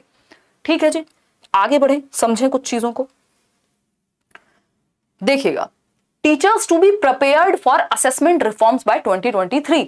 अब टीचर्स यानी कि आप लोग, अगर हम बात करें तो टीचर्स को प्रिपेयर करना है हमें, या स्पेशली जो सिस्टम में है उन लोगों को भी, कि आकलन में जो रिफॉर्म है 2023 तक, टीचर्स भी इस चीज के लिए तैयार हों। अभी टीचर को भी तो ट्रेनिंग मिले तब तो वो नया कुछ कर पाएंगे, अभी तो जैसे चलते आ रही हैं चीजें वैसे ही चल रही हैं। ठीक, तो 2023 तक टीचर्स को भी प्रिपेयर करना है हमें बदलाव के लिए, कि आकलन में बदलाव होगा और वो कैसे होगा, इन सब चीजों के लिए ट्रेन किया जाएगा टीचर्स को भी। Every child will come out of school adapt in at least one skill. Adapt मतलब पारंगत हो बच्चा, एटलीस्ट एक स्कूल से निकलते समय एक स्किल में तो अच्छा हो, जिसके सहारे वो एटलीस्ट बेरोजगार ना बैठे, कुछ ना कुछ कर लेगा वो, है ना। तो जब बच्चा स्कूल से निकले तो इस चीज को इंश्योर किया जाए कि उसकी एक स्किल तो एटलीस्ट अच्छी हो, चाहे वो गिटार अच्छा बजाता हो, चाहे वो कुछ बात डिबेट में अच्छा हो, किसी और चीज में अच्छा हो, कोई एक स्किल में वो पारंगत होना चाहिए, अडेप्ट होना चाहिए। ए वाला अडेप्ट नहीं है, ये ई वाला ही है, ठीक है। Common standards of learning in public and private schools, ये चीज पता नहीं किस हद तक ये ऑन पेपर्स ये बातें, कुछ चीजें तो ऐसी लगती हैं पढ़ के कि पता नहीं सच में कभी ये साकार हो पाएंगी, बट हाँ टेक्नोलॉजी का यूज होकर के मुझे लगता है कि चीजें होंगी बेहतर, ठीक है ना। थोड़ी चीजें और रह गई हैं, अभी डिस्कशन है आपका बाकी। पब्लिक एंड प्राइवेट स्कूल्स में सेम स्टैंडर्ड्स फॉलो हो, यानी जो पढ़ाई है, जो करिकुलम है, जो एक्टिविटीज है, उसी लेवल की हो जिस लेवल की प्राइवेट स्कूल्स में होती है, ठीक है। देखते हैं खैर ये किस हद तक बेहतर हो पाता है। दिल्ली के स्कूल्स में थोड़ी बेहतर हुई हैं चीजें। अगर हम बात करते हैं universalization of early childhood care of education, यानी कि early childhood care and education, of नहीं होगा ये, ठीक। ECCE का यूनिवर्सलाइजेशन हो सके, यानी वो 2 करोड़ बच्चे एक तो वापस आ सकें, दूसरा हर बच्चे को हम सिखा सकें। वो जो 8 साल तक की, 6 साल तक की जो उम्र है, जो 6 साल तक की उम्र के बच्चे हैं, उनको सभी को स्कूल में या उनको सिखाया जा सके। National mission on foundational literacy and numeracy, ये याद रखिएगा, FLN से याद रख लीजिएगा कि एक मिशन चलाया जाएगा, नेशनल मिशन जिसको आप कह लीजिए, जिसको हम कहेंगे FLN, है ना। NFLN भी कह सकते हो आप, जैसे नेशनल लिटरेसी मिशन होता था ना, उसी तरह से फाउंडेशनल लिटरेसी एंड न्यूमरेसी। तो वो जो फाउंडेशनल स्टेज है उसी में 8 साल तक की उम्र तक ही बच्चा जो ग्रेड 3 कक्षा 3 तक आते आते उसकी बेसिक न्यूमरेसी एकदम अच्छी हो, वो बेसिक थोड़ी बहुत भाषा ठीक से जानता हो, बेसिक नंबर संख्या के साथ थोड़ा बहुत खेल पाए। ऐसा ना हो कि बच्चा आ गया 5वीं में लिखना ही नहीं आता अभी तक, तो वो बेसिक लिटरेसी और न्यूमरेसी उसकी क्लियर हो पाए। फिर है curriculum to integrate 21st century skills, इस पे हम चर्चा कर चुके हैं कि 21वीं शताब्दी के जो कौशल हैं वो करिकुलम में इंक्लूड होने चाहिए। मैथमेटिकल थिंकिंग बच्चे में डेवलप हो, साइंटिफिक टेम्परामेंट बच्चे में डेवलप हो कि वो वैज्ञानिक दृष्टि से सोच पाए, ये सब चीजें उसमें हो। प्रायोगिक जो चीजें हैं उनका वो इस्तेमाल कर पाए, एक्सपीरियंशियल जो नॉलेज है वो हम उसको दे पाए, अनुभव रियल वर्ल्ड का, ठीक है। The aim of the new education policy क्या है? यूनिवर्सलाइजेशन हो education from preschool, preschool वही आपका 3 से 6 वर्ष, प्लेवे वाली एज, सेकेंडरी लेवल तक 100% ग्रॉस एनरोलमेंट रेशो हो जाए, यानी 2030 तक हम हर बच्चे को स्कूल में लेकर के आ पाए। देखते हैं कितनी कोशिश इस पे की जाएगी। जीडीपी जो है आपका, उसकी इन्वेस्टमेंट जीडीपी का 4.3% से बढ़कर के 6% तक का जो खर्चा है वो एजुकेशन पे होना चाहिए, इन्वेस्टमेंट होनी चाहिए इन सब चीजों को लेकर के, तो बजट बढ़ाया जाएगा, ऑफ कोर्स तभी चीजें हो पाएंगी। सोशली एंड, ये बहुत जरूरी है, इसको ध्यान से पढ़िएगा। ये सब चीजें मैंने बीच में आपको रिपीट कराई हैं जो अब तक डिस्कस किया था, ये नई चीज है, इसको ध्यान से समझिएगा। SEDGs है ना, SEDG क्या है भाई?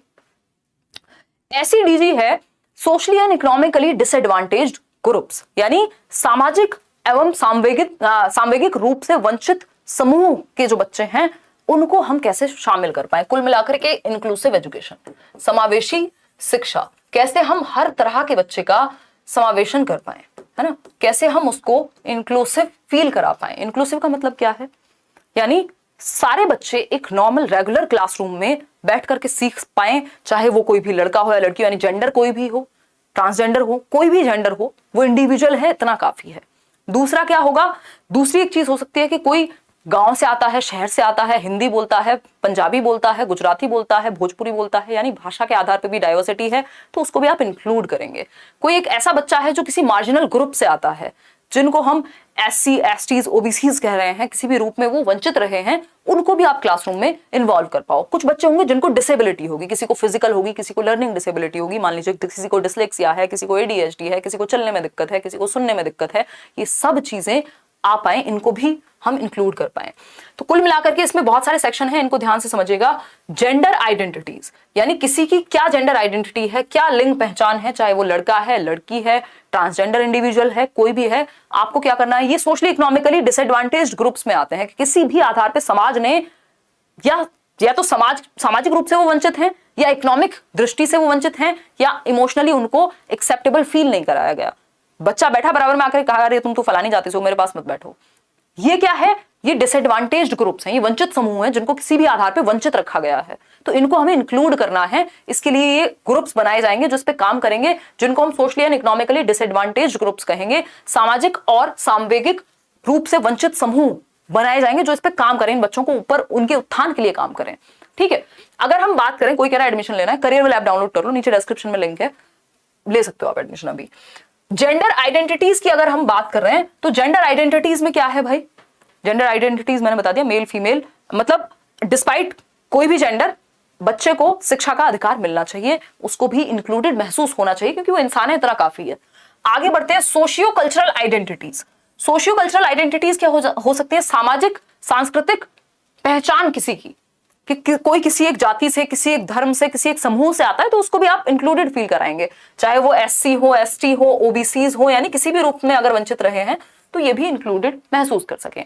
ज्योग्राफिकल आइडेंटिटीज क्या हो सकती है? कोई बच्चा है जो कहीं एक ऐसी ज्योग्राफिकल लोकेशन से आता है कि मान लीजिए वो आपके यहां से बिल्कुल अलग है, वहां भाषा कुछ और बोली जाती है, वो रिमोट एरिया से आता है ना, या वो किसी और जाति समूह या भाषा, मतलब ज्योग्राफी के आधार पे अंतर है, वो खाता कुछ और है, आप कुछ और खाते हैं, तो इन सब चीजों को भी आप इंक्लूड करेंगे, ज्योग्राफिकल आइडेंटिटीज को भी आप इंक्लूड करेंगे। डिसेबिलिटीज, यानी चाहे वो लर्निंग डिसेबिलिटी हो, चाहे बच्चों को कोई फिजिकल डिसेबिलिटी हो, हियरिंग इंपेयरमेंट हो, सबको आप इंक्लूड करेंगे, रेगुलर क्लासरूम में सिखाएंगे।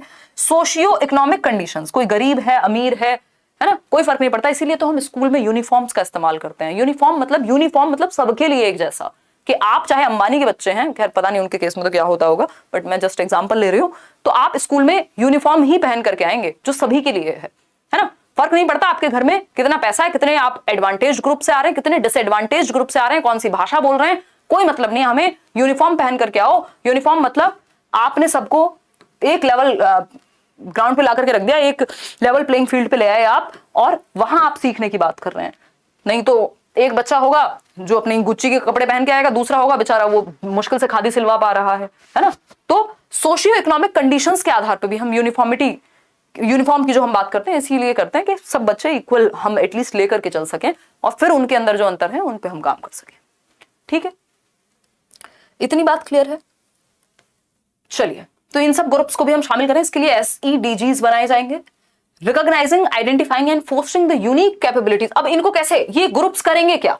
ये जो SEDG है जिस पे अभी हमने चर्चा की है, इसमें किस किस को इंक्लूड करना है, चाहे वो मार्जिनलाइज्ड ग्रुप है, चाहे वो जेंडर आइडेंटिटी है, सोशियो इकोनॉमिक बैकग्राउंड है, सबको, ज्योग्राफिकल आइडेंटिटी है, सबको इंक्लूड कर लिया। तरीका क्या होगा? तरीका होगा कि आप पहचाने बच्चे को, आइडेंटिफाई करें, और उसके अंदर जो यूनिकनेस है, हर व्यक्ति में, हर बच्चे में कुछ तो यूनिक होगा, उस चीज को उभारने का प्रयास करें, फोस्टर करें उसकी क्षमताओं को।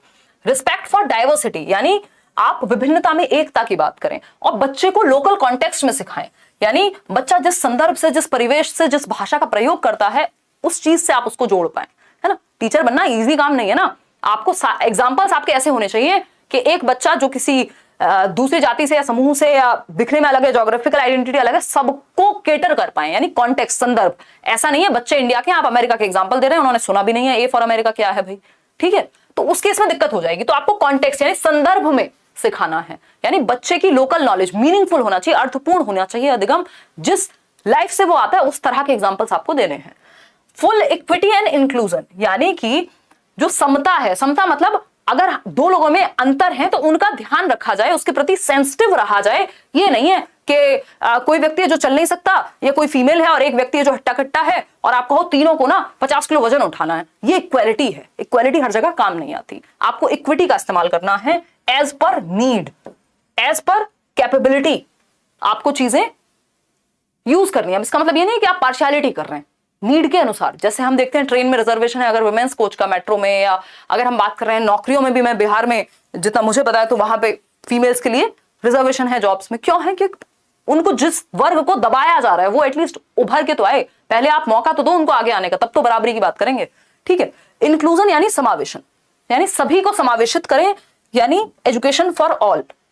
तो कुल मिला के बात यह है कि हम सभी में डाइवर्सिटी है, बट उसके बाद भी हम सब एक साथ सीख सकते हैं। Curriculum and pedagogy in schools, यानी जो पाठ्यचर्या है, और पेडागोजी मतलब सिखाने के जो तरीके हैं वो कैसे होने चाहिए। तो लर्निंग शुड बी होलिस्टिक, यानी सर्वांगीण हो, इंटीग्रेटेड यानी एक सब्जेक्ट से दूसरे सब्जेक्ट को जोड़ करके सिखाएं हम, एकीकृत हो, इंजॉयबल हो यानी मजे में सीख पाए, ऐसे पहाड़ ना टूट रहे हो कि हाय रे पढ़ना पड़ेगा। आप लोग वेट करते हैं क्लास का, जो मैं देखती हूँ कमेंट्स में मेल आ जाते हैं 4 दिन क्लास ना हो तो, है ना, ऐसा कभी कभी होता है वैसे, और मुझे भी खुद बेचैनी हो जाती है। क्यों? यहाँ पे हम कुछ बर्डनसम बातें कर रहे हैं, बातें हमारी भारी हैं बट मजे में कर रहे हैं, है ना। तो इंजॉयबल और एंगेजिंग, वो तो आज मैं कुछ एक्स्ट्रा कमेंट ले भी नहीं रही हूँ, क्योंकि फोकस ये है कि ये जो टॉपिक है ये बहुत जरूरी है और हम इसको कंप्लीट कर पाए अच्छे से। ठीक, तो करिकुलम और पेडागोजी यानी तरीके सिखाने के, और जो पाठ्यचर्या है वो ऐसी होनी चाहिए जहां पे सर्वांगीण रूप में सीख पाए बच्चा, जोड़ करके एक दूसरे से चीजें सीख पाए, एंजॉयबल हो, एंगेजिंग हो, यानी उसका ध्यान वहीं रहे। ऐसा नहीं है कि पढ़ते पढ़ते सो जाए। ठीक है, अब जेंडर इंक्लूजन फंड होने चाहिए कि भैया जो मेल और फीमेल, हम दो जेंडर की बात करते हैं जो कि एक सोशली कंस्ट्रक्टेड आइडेंटिटीज है, यानी समाज ने बनाया है जेंडर को, तो उस केस में एक जेंडर इंक्लूजन फंड हो कि ज्यादा से ज्यादा जो लड़कियां हैं उनको भी हम शिक्षा में लेकर के आ सकें। इस आधार पे आज भी कई जगह पे रोक लिया जाता है कि तुमको तो शादी ही करनी है, या तुम तो तुम्हारे जो छोटे बहन भाई हैं उनका ध्यान रख लो, पढ़ लिख के क्या करोगी, या फिर तुमको क्यों शिक्षा लेनी है ना। तो ये क्या है, जेंडर इंक्लूजन फंड जब आएगा तो हम लड़कियों को और बढ़ावा दे पाएंगे पढ़ने के लिए। केजीबीवीज, जो कस्तूरबा गांधी बालिका विद्यालय की हम बात करते हैं, वो ग्रेड 12 तक हो। ये रेजिडेंशियल स्कूल्स होते हैं जो मार्जिनलाइज्ड ग्रुप की लड़कियां हैं, स्पेशली उनके लिए, SC ST OBCs, इन सब के लिए हम कह सकते हैं। तो इनको हम 12th तक अपग्रेड करें। फिर है reduction in the curriculum to core concepts, ये बात हम कर चुके हैं, 1 नंबर का सीधा सीधा क्वेश्चन आ चुका है सीटेट में। तो क्या है, कोर कॉन्सेप्ट्स में मतलब करिकुलम में कमी लाओ, भर भर के सब्जेक्ट मत लाओ, बस्ता भारी मत करो, काम की चीजें पढ़ाओ। तो कोर कॉन्सेप्ट्स यानी जो मेन चीजें हैं जिससे बच्चे की थिंकिंग स्किल्स, उसका साइंटिफिक टेम्पर, ये सब डेवलप हो, वो कोर कॉन्सेप्ट्स आप पढ़ाओ। तो कुछ 30% से आई थिंक रिड्यूस भी किया है अभी, वो तो कोरोना के चक्कर में किया था खैर सिलेबस, तो वो भी हो, रिडक्शन ऑफ करिकुलम भी होगा या सिलेबस भी होगा। एक क्वेश्चन है छोटा सा, फटाफट से डील कीजिए। What does national education policy 2020 propose for retention of students from socio economically disadvantaged groups? ये जो SEDG की बात हमने की है कि नेशनल एजुकेशन पॉलिसी क्या कहती है उन बच्चों को उनके रिटेंशन के लिए, कि वो स्कूल छोड़ के ना जाएं, जिसको हम ड्रॉप आउट कहते हैं, कि एजुकेशन पूरी नहीं हुई और बीच में छोड़ के जाना पड़ा, स्कूल में से निकलवा लिया माँ बाप ने। किसको? सोशली इकोनॉमिकली डिसएडवांटेज्ड ग्रुप्स को, कि या तो उनके पास पैसे नहीं है पढ़ने के, या फिर कोई और रिस्पॉन्सिबिलिटी उनके सर पे आ गई है। हाँ, टेलीग्राम चैनल पे आज ही मिल जाएगा PDF, डोंट वरी। आमिर अभी आने तो दो सिलेबस, क्यों दुखी हो रहे हो? देखिए फटाफट से जवाब दीजिए, डी ऑप्शन कह रहे हैं आप लोग। चलिए समझते हैं। अगर हम बात करते हैं रोट लर्निंग, यानी रट्टे की बात होगी, बिल्कुल भी नहीं। स्टैंडर्डाइजेशन नहीं, फ्लेक्सिबिलिटी की बात करेंगे। परफॉर्मेंस ओरिएंटेड नहीं, 360 degree. Relatable and meaningful curriculum, जिसको हम लोकल कॉन्टेक्स्ट कह रहे थे अभी, यानी रिलेटेबल हो, जो सोशियो इकोनॉमिकली वीकर बच्चे हैं या इमोशनली वीकर बच्चे हैं, उनके कॉन्टेक्स्ट से जुड़ी हुई बात हो। ऐसा नहीं है कि आप उनको रोटी नहीं मिल रही और आप ब्रेड की बात कर रहे हैं, समझ पा रहे हैं ना बात को? तो उनके कॉन्टेक्स्ट से, उनके संदर्भ से जुड़ी हुई चीज आप कर रहे हो। आगे बढ़ते हैं, लैंग्वेज पे हम थोड़ी चर्चा कर लेते हैं, इसके बाद आपका टीचर एजुकेशन ही बचता है। कंप्लीट तो आज करेंगे चाहे कितनी भी देर हो जाए, कोई दिक्कत वाली बात नहीं है। लैंग्वेज यानी भाषा, क्योंकि ये टॉपिक ऐसा है जिसको आप 1 सिटिंग में समझें तो ज्यादा अच्छा समझ पाएंगे, फिर आप रिवाइज करते रहिएगा। भाषा, भाषा पे क्या कहती है नेशनल एजुकेशन पॉलिसी, बताइएगा। 2 घूंट जिंदगी की वो बचपन नहीं आती थी।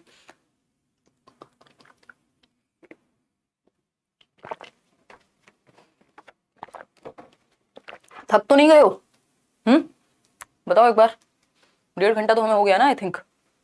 बहुत बढ़िया, बहुत बढ़िया। ये सबको पढ़ना है, ये सिर्फ सीटेट के लिए नहीं है, ये आप वैसे भी आपको पता होना चाहिए। अगर आप कुछ भी नहीं पढ़ रहे हैं ना, मतलब किसी चीज की तैयारी नहीं भी कर रहे हैं, तब भी एजुकेशन पॉलिसी तो आपको पता ही होनी चाहिए। ठीक है जी, कोई दिक्कत परेशानी? चलिए, कमेंट्स में लेना अवॉइड करें क्योंकि काम की बातें करनी है। देखिए, लैंग्वेज यानी भाषा की हम बात कर रहे हैं। No language is being imposed, यानी नेशनल एजुकेशन पॉलिसी में इस बात का ध्यान रखा गया है कि कोई भी भाषा को आप इम्पोज ना करें, थोपे ना किसी पे। भाई मान लीजिए मैं वेजिटेरियन हूं और प्योर वेजिटेरियन हूं, इसका मतलब ये नहीं ना मैं सबको ये कहूं कि, मतलब एटलीस्ट मैं ये कह सकती हूँ कि ठीक है यार तुम भी हो जाओ, अच्छी बात है, एनवायरमेंट के लिए भी वैसे भी बहुत सारे रीजन हो सकते हैं, बट मैं ये छीन लूं किसी की प्लेट से। अगर कोई नॉनवेज खा रहा हो, कोई नॉनवेज खा रहा है, तो मैं कहूँ भैया ये नहीं खा पाओगे तुम, फेंक दूंगी मैं। तो ये क्या हुआ, इम्पोज कर दिया मैंने। तो इम्पोज नहीं करना, किसी पे थोपना नहीं है, अपनी राय। तो उसी तरह से कोई भी भाषा, मान लीजिए स्कूल में इंग्लिश ही चलेगी, तुम अपनी भाषा छोड़ के आओ तो वो बेवकूफी होगी, है ना। तो ये कह सकते हैं कि no language is being imposed, यानी किसी भी भाषा को बच्चे पे थोपा ना जाए। जो उसकी मदर टंग है, जो उसकी मादरी जबान जिसको हम कहते हैं, या फिर मातृभाषा है, उसका वो प्रयोग कर पाए स्कूल में आकर के। अगर कोई बच्चा उर्दू बोल दी जाती है किसी घर में, तो वो उर्दू बोले एटलीस्ट क्लास 5 तक, कक्षा 5 तक, क्योंकि बच्चा कनेक्ट कर पाएगा, वो अपने आप को अभिव्यक्त करना बंद कर देगा। अगर आप स्कूल में सिर्फ इंग्लिश ही बुलवा रहे हैं और बच्चे को तो हिंदी भी ठीक से नहीं आ रही है अभी, वो अपनी कुछ उसकी रीजनल लैंग्वेज है उसका प्रयोग करता है, तो उसको वो करने दो। आप इंग्लिश उस पर इंपोज मत करो, एटलीस्ट क्लास 5 तक। पहले वो अपनी बात तो कह ले, भाषा तो सीख लेगा, कौन सी बात हो गई। ठीक है, तो हम ये कहेंगे मदर टंग और रीजनल लैंग्वेज टिल ग्रेड 5, जो आपका 3 लैंग्वेज फॉर्मूला भी कहता था, त्रिभाषा सूत्र कोठारी आयोग में जिसकी बात हुई है कि भैया कक्षा 5 तक, क्लास 5 तक आप जो एजुकेशन देंगे वो मातृभाषा में देंगे, मदर टंग में देंगे, या क्षेत्रीय भाषा का प्रयोग करेंगे, रीजनल लैंग्वेज का प्रयोग करेंगे। चाहे बच्चा अगर पंजाबी फैमिली से है, पंजाबी भाषा बोलता है, तो वो आकर के पंजाबी बोले। किसी को भोजपुरी बोलनी है, वो भोजपुरी में अपनी बात कह सके, 2-4 शब्द अगर यूज कर भी रहा है तो कोई दिक्कत नहीं है। कोई हिंदी में भी बात कर रहा है तो हिंदी को भी एक्सेप्ट करो, यानी मदर टंग में आप एजुकेशन दे पाए क्लास 5 तक। Sanskrit as an option at all levels, ऐसा ना हो कि बस 8वीं तक ही मजबूरी में पढ़नी है संस्कृत, उसके बाद ऑप्शन ही नहीं है। तो संस्कृत को हम क्या कर पाए, एक एज एन ऑप्शन रख पाए कि अगर किसी को चूज करना है हायर लेवल्स पे भी संस्कृत को, तो भी वो चूज कर पाए, चाहे वो 9th हो, 10th हो, या उसके बाद भी हो इवन, तो ऑप्शन हो उस तरह से। 3 लैंग्वेज फॉर्मूला को भी ध्यान में रखा जाए और 3 भाषाओं का जिक्र किया जाए। Multilingual flexibility is still the basis for the new education policy, यानी ये याद रखिएगा, इस पे बहुत क्वेश्चंस आएंगे, आ भी रहे हैं। मल्टीलिंगुअल यानी बहुभाषिता, यानी बहुत सारी भाषाएं, बहुभाषिता को मौका मिले, यानी मल्टीपल लैंग्वेज को सिखाना कोई बुरी बात नहीं है। आपका एनसीएफ भी कहता है कि जो मल्टीलिंगुअल क्लासरूम्स होते हैं जहां कई भाषाएं बोली जाती हैं, तो मल्टीलिंगुअलिज्म क्या है, एक एसेट है, एक हमारे लिए धरोहर के जैसा है कि जितनी ज्यादा भाषाएं उतनी बेहतर लर्निंग, क्या दिक्कत है। तो एक एसेट है मल्टीलिंगुअलिज्म, बहुभाषिता। इस पे चर्चा, अलग अलग टॉपिक्स हैं अपने आप में, सारी बात तो एक ही वीडियो में नहीं कर पाएंगे। आईएसएल यानी इंडियन साइन लैंग्वेज, अगर आपने मेरे साथ डिस्कशन किया है, यूट्यूब पे वीडियोस देखे, तो आपको पता है कि मल्टीलिंगुअलिज्म क्या है। एक कक्षा में कई सारी भाषाएं बोलने वाले बच्चे होते हैं, ठीक है जी। कूपन कोड कुछ नहीं लगाना, अभी आपको सबको ही फ्लैट डिस्काउंट है वहां पे, इधर आ जाओ। आईएसएल यानी इंडियन साइन लैंग्वेज का भी हम प्रयोग कर पाए, इस तरह की चीजें, सॉफ्टवेयर डेवलप हो, या हियरिंग इंपेयर्ड बच्चे हैं, विजुअली इंपेयर्ड बच्चे हैं, तो ऐसे बच्चे जिनको कोई भी समस्या है, जो देख के सीख रहे हैं, जो बोल नहीं सकते, डेफ एंड डम हैं, हम इंडियन साइन लैंग्वेज को प्रमोट कर पाए, यानी हम चिन्हों के माध्यम से सीख पाए, ठीक है। तो बहुभाषिता क्या है, एक एसेट है। मल्टीलिंगुअलिज्म, फ्लेक्सिबिलिटी होनी चाहिए। और 3 लैंग्वेज फॉर्मूला जिसमें बात हुई है 3 भाषाओं की, कि कक्षा 5 तक मदर टंग, यानी मदर टंग इंग्लिश और आपकी हिंदी, या फिर इसका कॉम्बिनेशन है बेसिकली, इसमें 2-3 चीजें हैं कि जहां पे हिंदी क्षेत्रों के लिए अलग है, इंग्लिश मतलब जहां पे हिंदी नहीं बोली जाती वहां के लिए अलग है। तो मदर टंग तो एटलीस्ट है ही 3 लैंग्वेज फॉर्मूला में कक्षा 5 तक। अगर मदर टंग हिंदी है तो फिर दूसरी भाषा इंग्लिश होगी, और तीसरी भाषा आपकी कोई भी मॉडर्न इंडियन लैंग्वेज हो सकती है, जो भी 22 भाषाएं हैं उनमें से कोई एक। तो ये 3 लैंग्वेज फॉर्मूला का क्राइटेरिया है, ठीक। आगे बढ़ेंगे, ये एक छोटा सा क्वेश्चन है आपके सामने जिस पे अभी हमने चर्चा भी की थी।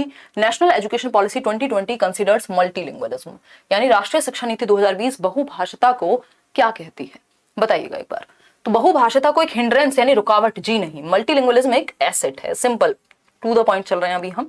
जिस दिन इस पे क्वेश्चंस डिस्कस करेंगे तो क्वेश्चंस को फिर एक एक बिल्कुल मतलब क्या कहें, एकदम एनालिसिस कर देंगे क्वेश्चंस का, ठीक है। नोटिफिकेशन नहीं आता, अच्छा, अननेसेसरी नहीं है, बैरियर नहीं है, ये एक एसेट है। अब टीचर एजुकेशन की अगर हम बात करें तो टीचर एजुकेशन में क्या बदलाव की बात की है किसने, न्यू एजुकेशन पॉलिसी ने, फटाफट से समझते हैं, है ना। ये लास्ट पॉइंट है इस सेशन का, और उसके बाद आपकी जो न्यू एजुकेशन पॉलिसी के 99.9% क्वेश्चंस हैं वो आप सॉल्व कर लेंगे इजीली।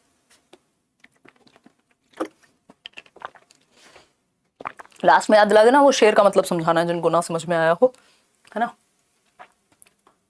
कुछ लोग तो क्लास भी इसीलिए देख रहे होंगे, मजाक कर रहे हो। देखो एक बार, अगर हम बात करते हैं किसकी, टीचर एजुकेशन की, तो टीचर एजुकेशन में क्या बदलाव आने चाहिए, यानी न्यू एजुकेशन पॉलिसी या नेशनल एजुकेशन पॉलिसी क्या बदलाव की बात कर रही है। अब new and comprehensive national curriculum framework for teacher education. देखो टीचर एजुकेशन के लिए एक डॉक्यूमेंट तैयार होता है, बदलाव के लिए या चेंजेस के लिए करिकुलम में, पाठ्यचर्या में, या सिखाने के तरीके में, सीखने के तरीके में, जिसको हम एनसीएफ कहते हैं, नेशनल करिकुलम फ्रेमवर्क, यानी राष्ट्रीय पाठ्यचर्या की रूपरेखा कहते हैं। ये समय समय पे अपडेट होता रहता है एनसीएफ। अगर हम बात करें 1975 में आया, 88 में आया, फिर सन 2000 में, फिर 2005 में, और अभी नए एनसीएफ पे काम चल रहा है, ठीक है ना। बहुत बढ़िया प्रवीण। देखो, तो एक नया और कॉम्प्रिहेंसिव, एक बेहतर एनसीएफ तैयार हो किसके लिए, टीचर एजुकेशन के लिए। देखो जो नॉर्मल एनसीएफ होता है स्कूल एजुकेशन के लिए, उसको एनसीईआरटी तैयार करती है, और जो टीचर एजुकेशन के लिए, यानी टीचर्स को भी तो एजुकेशन या ट्रेनिंग चाहिए ना, तो जो एनसीएफटीई बोलते हैं उसको, एनसीएफटीई मतलब टीचर एजुकेशन, ये तैयार करती है एनसीटीई। एनसीटीई क्या है, एक बॉडी है, स्टैट्यूटरी बॉडी है, जो कि यानी एक ऑटोनॉमस बॉडी है, जो टीचर एजुकेशन को कंट्रोल करेगी एक तरह से, तो national council for teacher education बोलते हैं। ये फुल फॉर्म्स आपके दिमाग में होनी चाहिए, चाहे वो एनसीईआरटी हो, national council for educational research and training, NCTE यानी बोले तो national council for teacher education. ठीक है, अगर हम बात करें न्यू एंड कॉम्प्रिहेंसिव एनसीएफटी तैयार होगा 2021, जिसका नाम दिया जाएगा, और ये 2025 तक तैयार करना है इन लोग को। ठीक है, will be formulated by the NCTE in consultation with NCERT. NCERT से बात करके एनसीटीई एक नया टीचर एजुकेशन का एनसीएफ बनाए। ठीक, जितने भी लोग नए हैं उनका स्वागत है। आप पहले ही दिन आप पे बहुत भारी टॉपिक पड़ गया, बट क्या कर सकते हैं, है ना। बाय 2030 यानी 2030 तक द मिनिमम डिग्री क्वालिफिकेशन, बहुत जरूरी है ये, जो न्यूनतम पात्रता है, क्वालिफिकेशन है टीचर बनने की, 2030 तक will be a 4-year integrated BEd course या degree, integrated 4-year BEd degree, bachelor's of education जिसको हम बोल रहे हैं। तो 2030 के बाद जिन्होंने भी 2-2 साल की ट्रेनिंग की हुई है वो काम में नहीं आएंगी, या फिर उनको कुछ अपग्रेड करना पड़ेगा। जिन्होंने नौकरी ले ली होगी, वैसा तो है नहीं, उनको निकाल दिया जाएगा। बट इट्स बेटर कि आप एक इंटीग्रेटेड कोर्स के लिए जाएं, या फिर उससे पहले चुपचाप से 2030 से पहले अपनी नौकरी ले लें और आगे बढ़ जाएं। ज्यादा समय है नहीं, हमें लगता है बहुत समय है। देखिए वो मीम भी तो आया था ना, बहुत जगह है नहीं जगह है, तो वही वाला सीन है। हमें लगता है बहुत समय है, बट बहुत ज्यादा समय नहीं होता जीवन में। देखिए अच्छे काम के लिए national curriculum framework for school education, एक ये नॉर्मल वाला एनसीएफ है। देखो 3 एनसीएफ की बात हो चुकी है, अभी मैं आपको रिमाइंड भी करा दूंगी।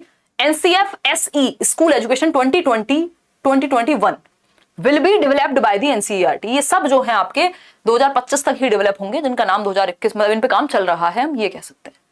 ठीक है, अगर हम बात करें तो हमने 3 एनसीएफ की बात कर ली है। शुरुआत में हमने बात की थी एनसीएफ ईसीसीई करके कुछ था, कि ईसीसीई के लिए बनाया जाएगा एक एनसीएफ। कौन बनाएगा? एनसीईआरटी बनाएगी 2025 तक। ठीक है, फिर हमने बात कर ली किसकी? एनसीएफ टीई की, टीचर एजुकेशन के लिए, ये भी 2025 तक। इसका नाम है 2021 टीचर एजुकेशन के लिए। एनसीईआरटी और एनसीटीई मिलके बनाएंगे, ये एनसीईआरटी बनाएगी, और ये भी एनसीईआरटी बनाएगी, जिसको एनसीएफ एसई कह रहे हैं, स्कूल एजुकेशन जो नॉर्मल वाला होता था। ये भी 2025 तक आपका तैयार हो। तो ये 3 एनसीएफ पे काम चल रहा है या चलेगा। एनसीएफ ईसीसीई यानी अर्ली चाइल्डहुड केयर एजुकेशन के लिए, जो फाउंडेशनल स्टेज के लिए, जो आपका नर्सरी वाले बच्चों के लिए, उस तरह से कह सकते हैं। दूसरा है एनसीएफ टी टीचर एजुकेशन के लिए, और तीसरा है एनसीएफ एसई स्कूल एजुकेशन के लिए, जो नॉर्मल आपकी कक्षा 1 से 12वीं वाली बात होती है। ठीक है, तो इतनी बात क्लियर हो गई। ये 3 एनसीएफ हैं जो एनसीईआरटी और एनसीटीई मिलकर के काम कर रहे हैं। एनसीटीई काम करेगा टीचर एजुकेशन वाले पे, बाकी नॉर्मल केस में एनसीईआरटी तो तीनों में ही इन्वॉल्व है। Robust teacher recruitment and career path, यानी जो टीचिंग है उसको और प्रोफेशनल और इसमें कंपटीशन बढ़ेगा एक तरह से। जो अच्छे टीचर्स हैं वही सर्वाइव कर पाएंगे। ठीक है, अगर हम बात करें शशि कुमार, तो a common national professional standards for teachers, यानी एक प्रोफेशनल स्टैंडर्ड सेट होगा, NPST, national professional standards for teachers, यानी स्टैंडर्ड सेट किए जाएंगे कि आप में ये क्षमताएं होनी चाहिए तभी आप टीचर बनेंगे। ठीक, चाहे वो टेस्ट के रूप में, टेट को तो कंपलसरी कर ही दिया जाएगा, 11th-12th के लेवल पे भी टेट लेकर के आएंगे लोग। ठीक है, मतलब टीचर एलिजिबिलिटी टेस्ट, उसके बिना तो आप प्राइवेट में भी नहीं बन पाएंगे। तो NPST will be developed by the national council for teacher education by 2022। तो एनसीटीई एक और चीज डेवलप करेगा जिसको एनपीएसटी कहा जा रहा है, national professional standards for teachers, यानी क्या स्टैंडर्ड्स चाहिए इनको, आपसे रिक्वायरमेंट क्या है एज अ टीचर, वो एक चीज होगी। एनसीईआरटी और एससीईआरटीज आप समझते हैं, state council for educational research and training. तो जो स्टेट में काउंसिल हैं वहां से जो डाइट्स हैं, एनसीईआरटीज हैं, एससीईआरटी है, एनसीईआरटी और एससीईआरटीज हैं, एनसीईआरटी तो एक ही है। तो एनसीईआरटी और एससीईआरटी, ये एनसीईआरटी का स्टेट रूप कह सकते हैं आप, अलग अलग स्टेट में होते हैं एससीईआरटीज।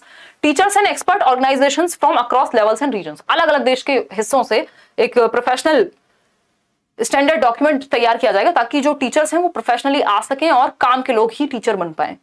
कॉन्टिन्यूअस, ऐसा नहीं है इधर से मन किया मध्य प्रदेश से कुछ कर लिया, कहीं से कुछ और कर लिया, बस डिग्री आ गई, वो नहीं होना चाहिए, डिप्लोमा आ गया वो नहीं आना चाहिए, नहीं तो फिर वही होगा जो अभी मेरिट गई है ना पीआरटी में 157, ये वाली स्थिति बनेगी फिर।